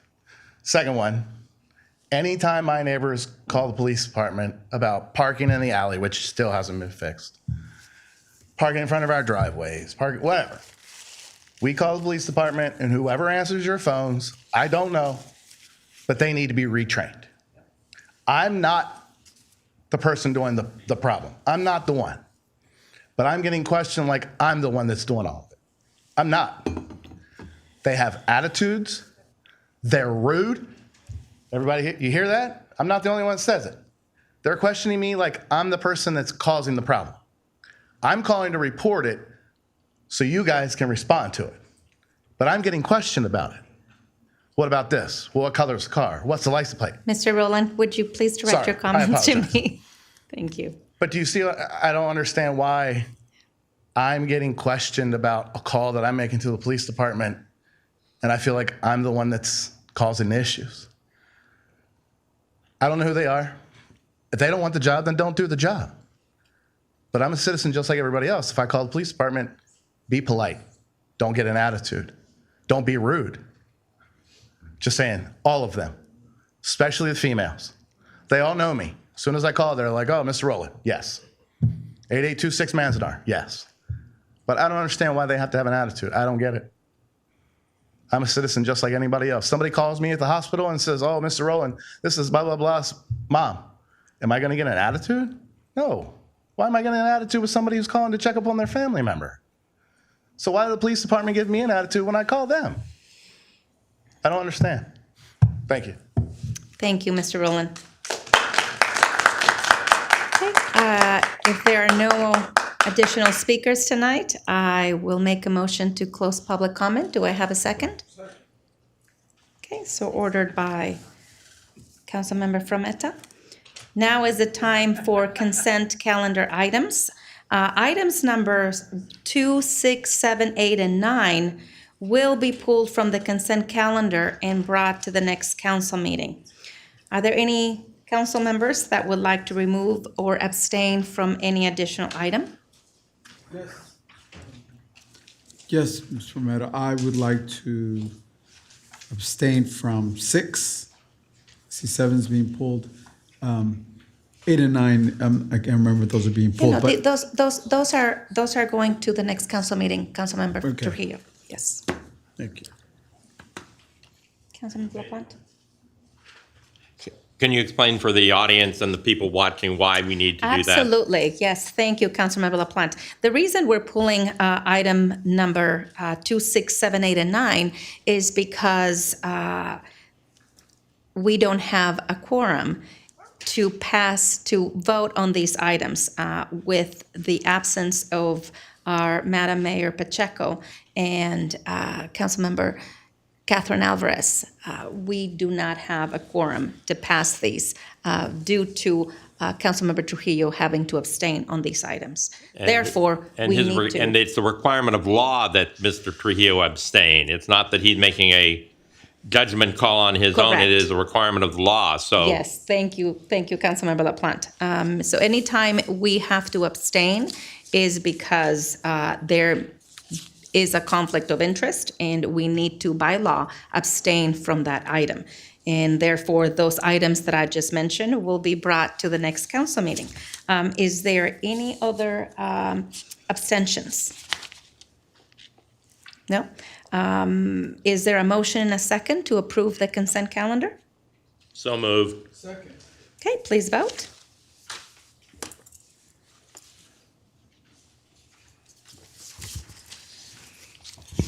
The motion is approved with items 2, 6, 7, 8, and 9 being pulled and brought back to the next council meeting. And Mayor Pacheco and Mayor Pro Tem Alvarez absent. Thank you. Now we are moving on to administrative reports. There are 4 administrative reports this evening. I will move item number 23 up first, considering we have our residents that have actively asked for us to do something about this situation. And so I'm going to go ahead and start with report number 23, the resolution approving the placement of temporary barricades at the entrance of Manzanar Avenue at the intersection of Telegraph Road on a temporary basis. This is to adopt a resolution of the City Council of the City of Downey approving the placement of temporary barricades at the entrance of Manzanar Avenue at the intersection of Telegraph Road and Manzanar Avenue in the City of Downey on a temporary basis to test the diversion of commercial traffic away from impacted residential streets and finding the same exempt from the California Environmental Quality Act. Interim City Manager Scott, will you please provide the staff report? I will be delighted to give this staff report. As everyone who attends our meetings knows, we've been talking now for quite some time about the impacts on the residential neighborhood on Manzanar and Meldar, adjacent to, or south of Telegraph Road, adjacent to a commercial area. This neighborhood has been affected, as residents have said again tonight, by activity that spills over from the commercial district, from businesses there, especially one business that is legally non-conforming in terms of the zoning code, but as a result is operating a business with 0 parking spaces and no public restrooms. The impacts then that apply into the neighborhood are at odds with our city general plan as it relates to circulation and to quality of life in residential neighborhoods. In such a way that we have been unable to mitigate those impacts, and we have taken the time to try. We have tried citing our way out of this, posting our way out of this, cleaning our way out of this, but none of those efforts have borne fruit. And so the proposal that we have come up with is one that changes the circulation. That's where the city's circulation element of the general plan comes into play. Changes the circulation slightly in that we would place a barricade across from the southern line of the alley, of the east-west alley behind the commercial zone, across the street to the other side, and it would block through traffic from flowing down Manzanar from Telegraph. This would hopefully then, by putting this barrier across there, have an impact on the number of people who choose to move into the residential district for the parking that doesn't exist from the businesses, and causing the kinds of imposition on this neighborhood that goes far beyond the normal kind of impact that you sometimes get between commercial and residential neighborhoods. This neighborhood's impacts are far beyond what is normal. So we have, and I also want to mention the other impact, which Ms. Gomez brought up, which is the speeding of cars that take a bypass of the Lakewood Telegraph intersection. And because it tends to be the people who are in the biggest hurry, that they tend to speed down the street and then they turn left and ride onto Lakewood, putting people from this neighborhood in jeopardy by the traffic speeds that they go through. And I've stood out there and seen it, and there are many cars that are doing this, especially during busy times of the day. what we've done is we've created a plan, and it's a plan that is done very cautiously and keeping with the law. We're trying not to take steps before we justify the reason for those steps. And what we're going to do first is we're going to put up the barricade, and we'll put up some signage that tells people coming off of Telegraph that it's not a through street. We'll put a one-way sign on the east-west alley for the first section of the alley, so someone who does turn into that street will be able to turn left and go out through the alley. So they're not stuck. They can also turn around and go back out on Telegraph. We will then test this for a period of time to see what kind of impact it has and whether it solves the neighborhood problems. I will say right now, very candidly, I'm not sure that the phase one part of this test will work. And that's because I think it's very possible that we will still have people who will go down from a southern entry into Manzanar and Meldar and still create the same imposition into the neighborhood. If in fact we find that that doesn't work, phase two of this test would be to close the sidewalk access so that people would not be able to park down below and then walk up into the northern area to get to the commercial areas. We're simply trying to keep commercial activity in the commercial zone and out of the residential zone. That's simply what we're trying to do. We are very hopeful this will work. It's a test program. As such, it's exempt from CEQA. However, if we decide later that this is a program that is working, then we'd be back to the city council, look for a permanent solution. The initial test will not be attractive because it'll be water-filled barricades. But if the test works, then we would come back to the council and ask the council to approve something with a better appearance. That's what we're trying to do. There's a resolution that we're asking the council to adopt that sets forth the basis for this, the basis under city policy and under the law. I have recommended to the council that you adopt it and direct the staff to immediately send notices to all of the impacted parties who are adjacent to these areas and to give them 2 weeks for any questions that they may have of the staff. In the meantime, we will immediately start working on the implementation of the program. I'm sure the next question I'll get is, when will it happen? And it'll happen as quickly as we can do it, but we don't think that there's a long lead time on this. Barricades are available, signage is available. My public works director tells me that we can rather expeditiously move this forward. So with that, I will quit talking and I will just say thank you to all the people who have worked with us on this for this period of time. Thank you, Interim City Manager Scott. Certainly, we know this has been a long time coming, and again, finding this project that is exempt from CEQA, right, the California Environmental Quality Act, that can be a very long, drawn-out process. And so I do want to thank you, Mark, for your work on this, and certainly Delfino and the rest of the staff and the for doing this. attorneys and Yes. community development for the work they did on the resolution. Thank you, yes. And without further ado, I don't have any comments. My council colleagues, do you have any comments? I just want to confirm what I know is going to be correct here. Although it says Manzanar, it also blocks Meldar.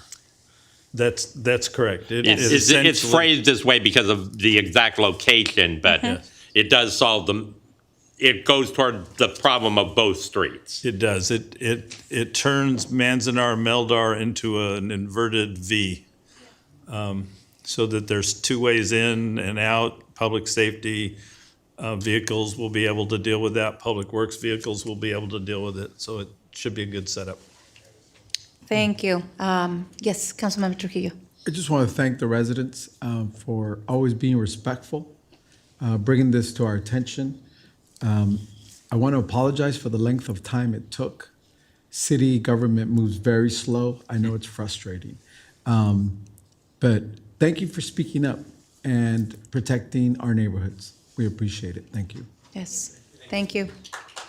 And without further ado, I will make a motion to adopt this resolution and immediately have staff send notices to the commercial business and residential that this project is moving forward. So I will make a motion. Do I have a second? Second. Let's vote. The motion is approved with Mayor Pro Tem Alvarez and Mayor Pacheco absent. Okay. Thank you so much. Thank you. And we will continue to monitor this item and continue to follow progress on this. Okay, thank you very much. We know it may not solve everything, but we're going to have to go step by step. Step one is now happening. Mr. Scott, I would like to give you a hug after this, please. Thank you. Also, just remember, Donald, God still loves you no matter what. And thank you guys so much.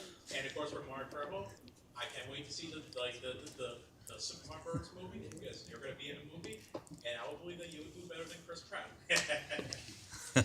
Thank you. Thank you. God bless you guys. Stay happy, guys. Thank you. I will now move back to our original lineup of administrative reports, and starting with report number 20, consideration of discounts for recreational classes for families with multiple children enrolled. Interim City Manager Scott, will you please provide the staff report? Yes, this item was requested by the City Council, and the question was, we have recreation programs that families take advantage of, and in some cases where families have multiple children, it could be, in fact, a burden on them from a budget standpoint to have to enroll multiple kids. We asked the Parks and Recreation Department to evaluate this, and our very good director, Jason Chacon, has provided a report. He has a very important personal obligation tonight that we wanted him to attend to. So I'm making an inadequate report on his behalf, but I'll do my best. Basically, what the staff found in looking at this is that it says about 70% of the fees, oh no, that's not the right number. See, I've already messed it up. The biggest part of the report of the programs that we do is contract programming. So we have people that we put on contract to come in, do the programs. They're paid by the participant. So to the extent that we somehow ask for discounts for multiple people in those programs, the city would need to backfill that revenue that the contract people would otherwise receive. So if the city council is interested in that, we would have to come forward and look at what the implications and cost impacts might be. What the staff did do was look at the remainder of the programs that the city itself provides, and particularly the programs that related to, and I'm stalling while I try to make this screen move down, to the,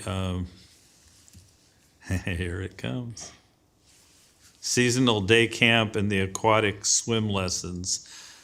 Those two programs, we thought if the city council approved, we could do a discount for multiple children in the program of 20% discount, which would in one case be a $30 discount for the day camp, and the other a $13 discount per child for the swim lessons. If the council's interested in that, we'd be happy to move forward with that, bring that forward for approval. If the council is interested in looking deeper at the contract programs, then we'd need to do some analysis of what kind of budget impact that would have. Thank you, City Manager Scott. I am interested, before continuing to move forward with a final decision, I would like to know what type of financial impact that would have on our operating budget.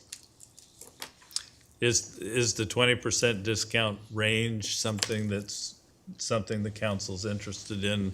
If in fact you're interested in a discount, is that kind of discount along the lines of what you're talking about? My question is this a type of discount similar to what other cities would offer based on multiple children, in the same family? I would like to know if there's a comparative analysis of what other cities offer in their programs. I don't think we found many examples of discounts for multiple kids, but we could look further. I think the report actually, Vanya, the report references that. Yes, so the report does reference that the 20% is an average discount provided by other cities that provide similar programs. Some of the cities that do provide similar type of programs are Santa Fe Springs, Norwalk, Paramount, Bell Gardens, Whittier, Lakewood, and Santa Fe Springs are cities that we looked at. The percentage is 20%. And what they do in most of those programs, and we did in fact in some of my cities, is we income qualified people for scholarships or discounts. Income qualifying is an entirely different step, and I don't encourage going that route, but that is obviously one way of doing it. Some cities will simply they'll make it simple. They'll say if the student is eligible for the free meals at school, then they're automatically eligible for the discounts at the recreation programs. That avoids having people fill out income qualifiers and other forms that they may already be doing through the school district. But those are the other ways that such programs are done. I mean, perhaps it's better to wait for Mr. Chacon to be back to address this if there's further questions. If I could just add just one item to that. So staff did look back at their records to see what type of requests they've received when it comes to the programming. And it is focused primarily on the summer day camps and aquatics programs. That's where they've seen the requests come in for multiple siblings and families. So that's why their focus was on that particular area. And like Mr. City Manager Scott had mentioned, related to the amount of time, the staff capacity, if we did another type of sponsorship program, we at this time don't have the capacity to do that, which is another reason why they have recommended the 20% program in front of you for the aquatics and summer day camp. So the 20% on the aquatics and the day camps? The summer day camps, those would be the two programs I'm recommending. Okay. Councilmember LaPlante? Number one, the fact that it totals $3,500, it's like, okay, fine. Yeah, I'll pay for it. Yeah. The income qualification issue may be much more difficult now that the schools have gone to free meals for everyone. There is no longer a pile of forms people fill out to be qualified for free school lunch. Yeah, I didn't know. Every kid gets lunch now and breakfast because of the way the laws changed due to the pandemic. So that's a different problem that would be, we'd have to set the qualifications and review all the forms, as opposed to just saying, okay, yeah, in the past where you could just go, check, you're qualified for free lunch, you got it. Yeah, I've worked in programs with income qualification, and it can get very awkward. There are times when it makes things very awkward. From a conceptual point of view, I don't have a personal issue with providing a multi-child discount in, aquatics and day camp and things like that. But I'm not sure considering the numbers that you've come up with, I'm not sure it's a grand help to anybody either. Wouldn't hurt. Councilmember Trujillo, do you have any comments? I just feel like some families, the ones that need it, we should obviously provide that discount. So I'm in favor of some sort of income qualifier. I would like to know that they really need it before we give them that discount. And hopefully those families that do need it can meet those requirements. But I don't know how to propose an income qualifying program. And that's a little bit more. Well, I can bring you back some information on how it's done in the cities that do it, if you just like to know how income qualification is done. And it depends on how deeply you want to go. Some places are practically on a, take you on your word basis, and other places literally make you provide income data to justify it. Mm-hmm. Am I correct that these are both summer programs? That is correct. Both So summer encampment and the Connex city are- has a few months to sort of figure it out and get it somewhere where it could be implemented this summer if we move in reasonable speed. We don't have to do anything tonight or next month, but That's correct. I mean, depending on staff's direction, we could do that, especially because as mentioned, so the income qualifying idea would be similar to what is mentioned here regarding the sponsorship program and what is outlined, the staff amount of time that would be focused on it, reviewing, because there's income, there's also looking at HUD levels as well. There's different ways you can do it, but we would also have to look at budgetary since we would need a staff member to manage that type of program. Well, I need to pause. I'm not ready to move forward with this just yet. Why don't we share this with Jason, and we'll look a little deeper at what some of the other cities are doing and how they're doing it, and give you a little more background on it then. Great, thank you. So no action on this item tonight. Right. Okay, moving on to item number 21, resolution adopting the classification, specification, and establishing compensation for the position of Director of Human Resources. Adopt a resolution of the City Council of the City of Downey adopting the classification, specification, and establishing compensation for the position of Director of Human Resources. Interim City Manager Scott, will you please provide the staff report? Again, I'm happy to do this one. We're working in a world where retaining talented staff gets harder and harder to do, and the market for our talented people has proven to be very active in the last few months of the year. And we looked at positions we've got internally, and I will tell you there's more than one. There became a little bit of urgency on this one.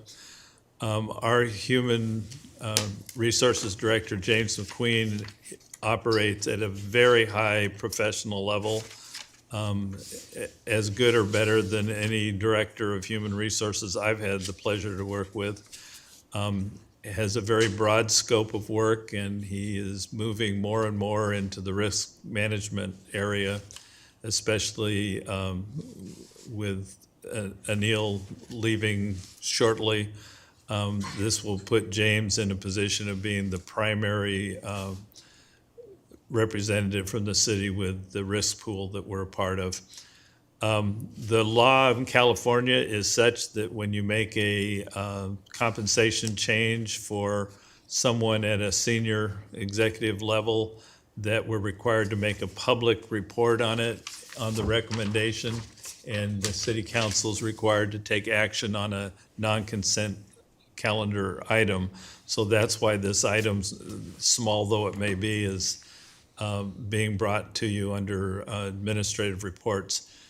What I'm recommending is that Mr. McQueen's compensation, his pay grade, be upgraded to a range that ranges from $14,696 a month to $17,929 a month, and that he be placed on step C, that's the middle step in the range, at $16,357 per month.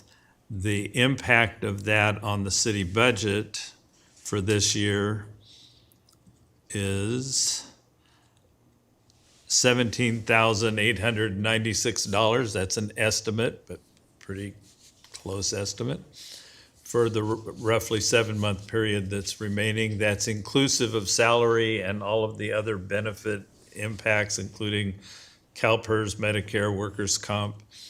It would equate to about $26,800 on an annual basis. There's also a trivial amount of additional leave time that has a value of about $4,400. I believe Mr. McQueen is worth every dime of that. I'd be delighted to, if I weren't leaving sooner, I'd be delighted to work with him for a long, long time. So I recommend this to the City Council for your action and hopefully approval.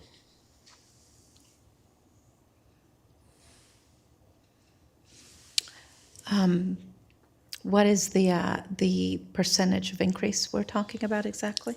I don't have it at my fingertips. I can do it very quickly. Well, I don't know if I can do it quickly. I don't.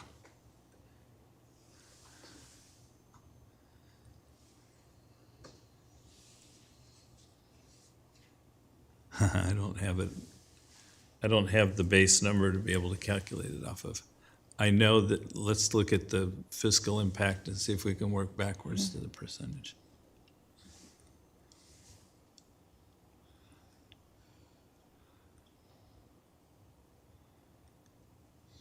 I would normally ask the public or the human resources director to help me with that number. I'm not sure in this case that's fair. Do you know what the number is? Do you know what your base salary is? It's 173. 173. Oh, that's right. I knew that. Hold on. I can get this in very short order. You can do the math on this one now. Okay,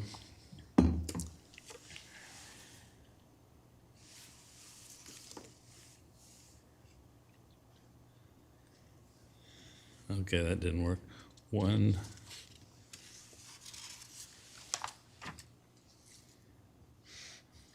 13.3%.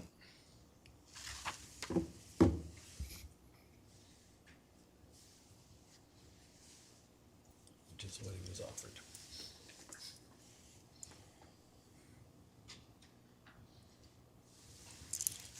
Do you have any comments? So moved. Second. Okay, please vote. Now I gotta figure out how to get back there. What other button do I hit?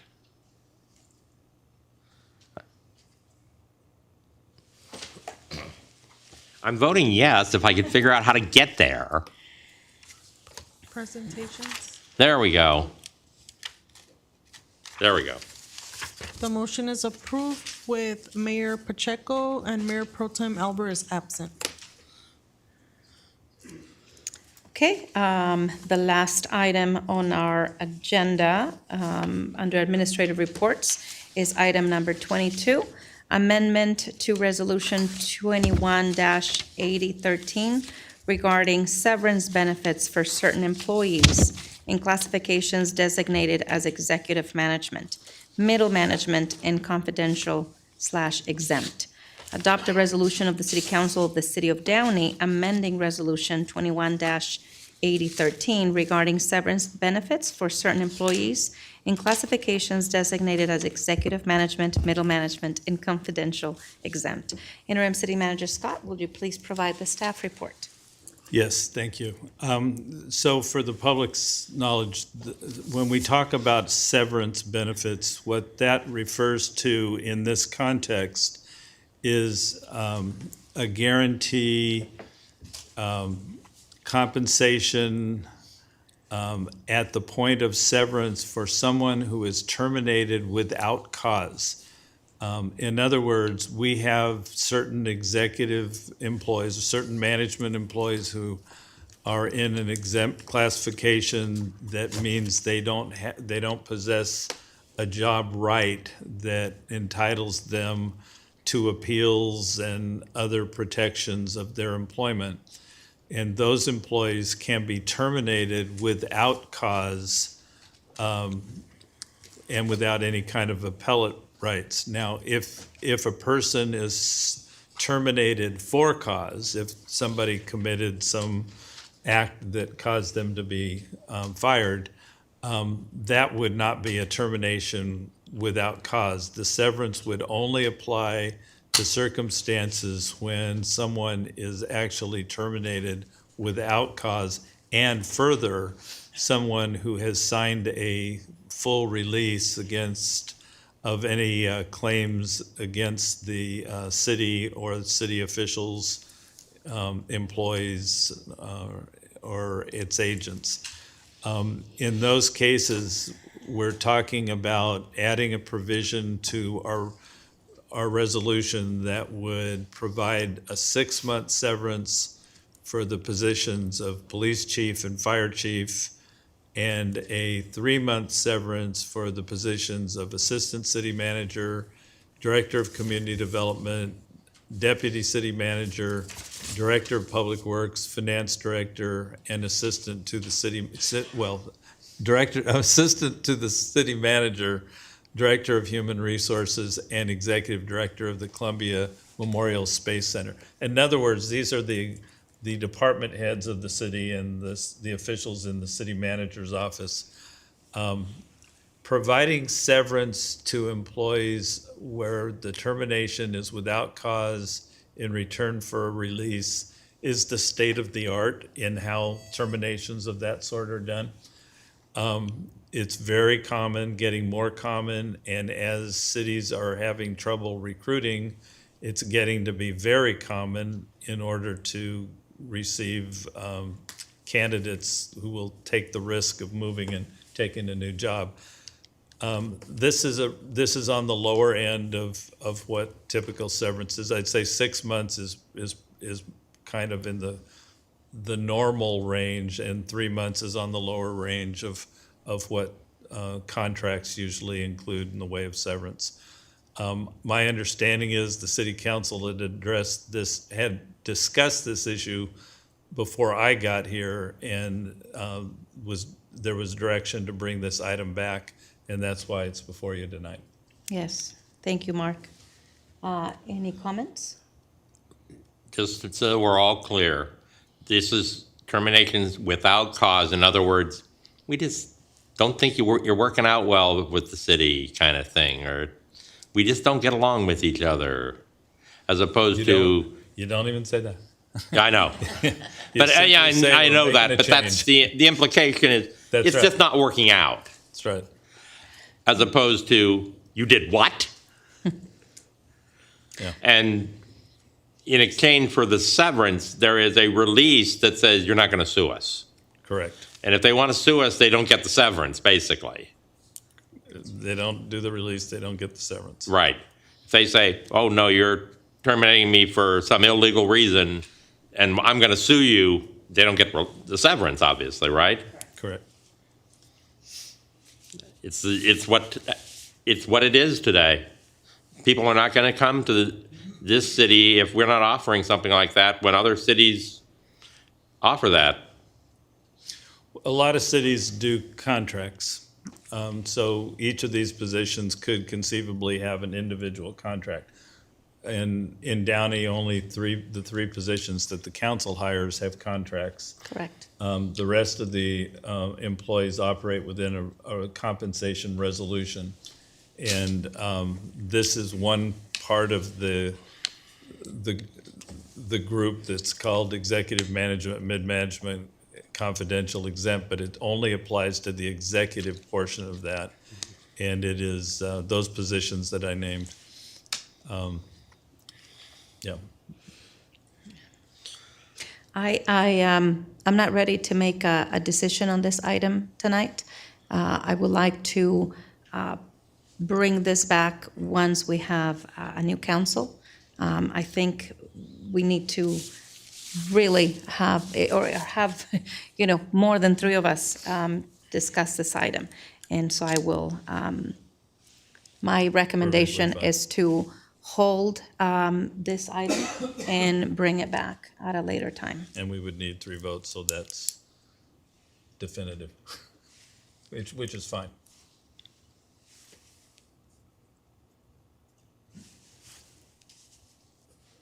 That's You my need 3 votes, recommendation. and if you're not ready to vote, And, that's an obvious. Yes, and so that is my recommendation.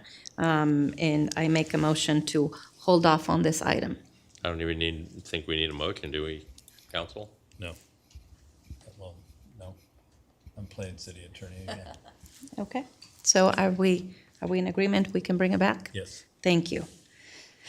Thank you very much. This brings us to the end of our agenda.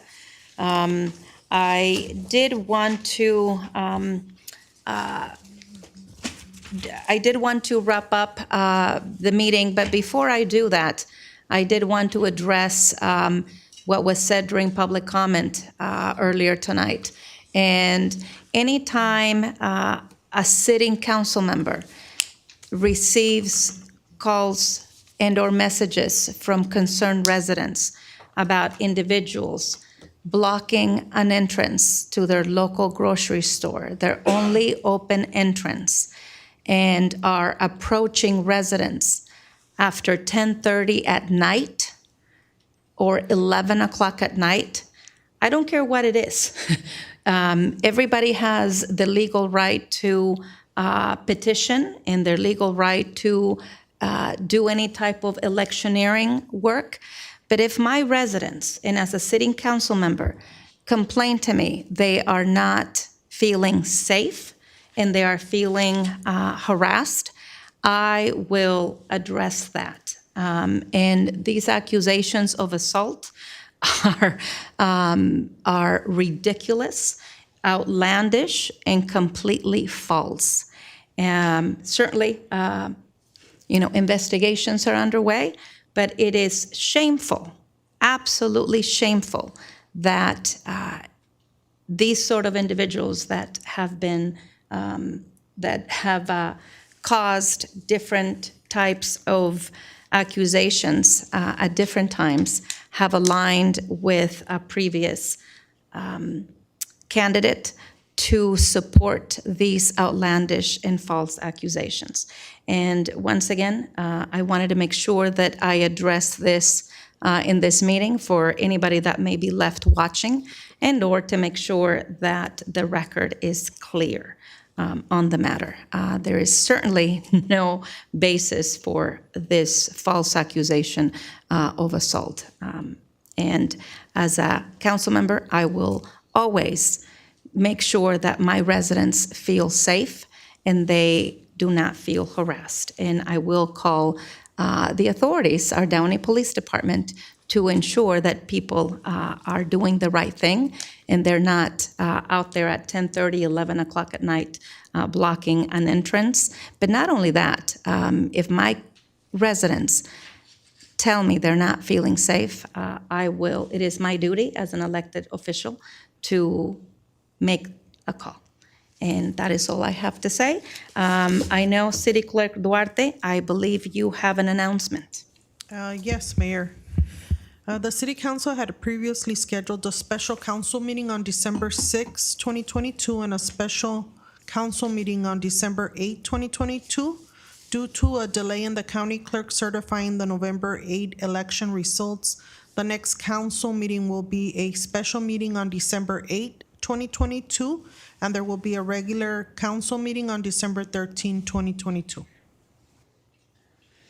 Thank you, City Clerk Duarte. The City Council meeting is now adjourned in memory of the lives lost due to COVID, as well as the lives lost to fentanyl and the fentanyl epidemic we have. The time is now 9:41, and let's have a moment of silence, please.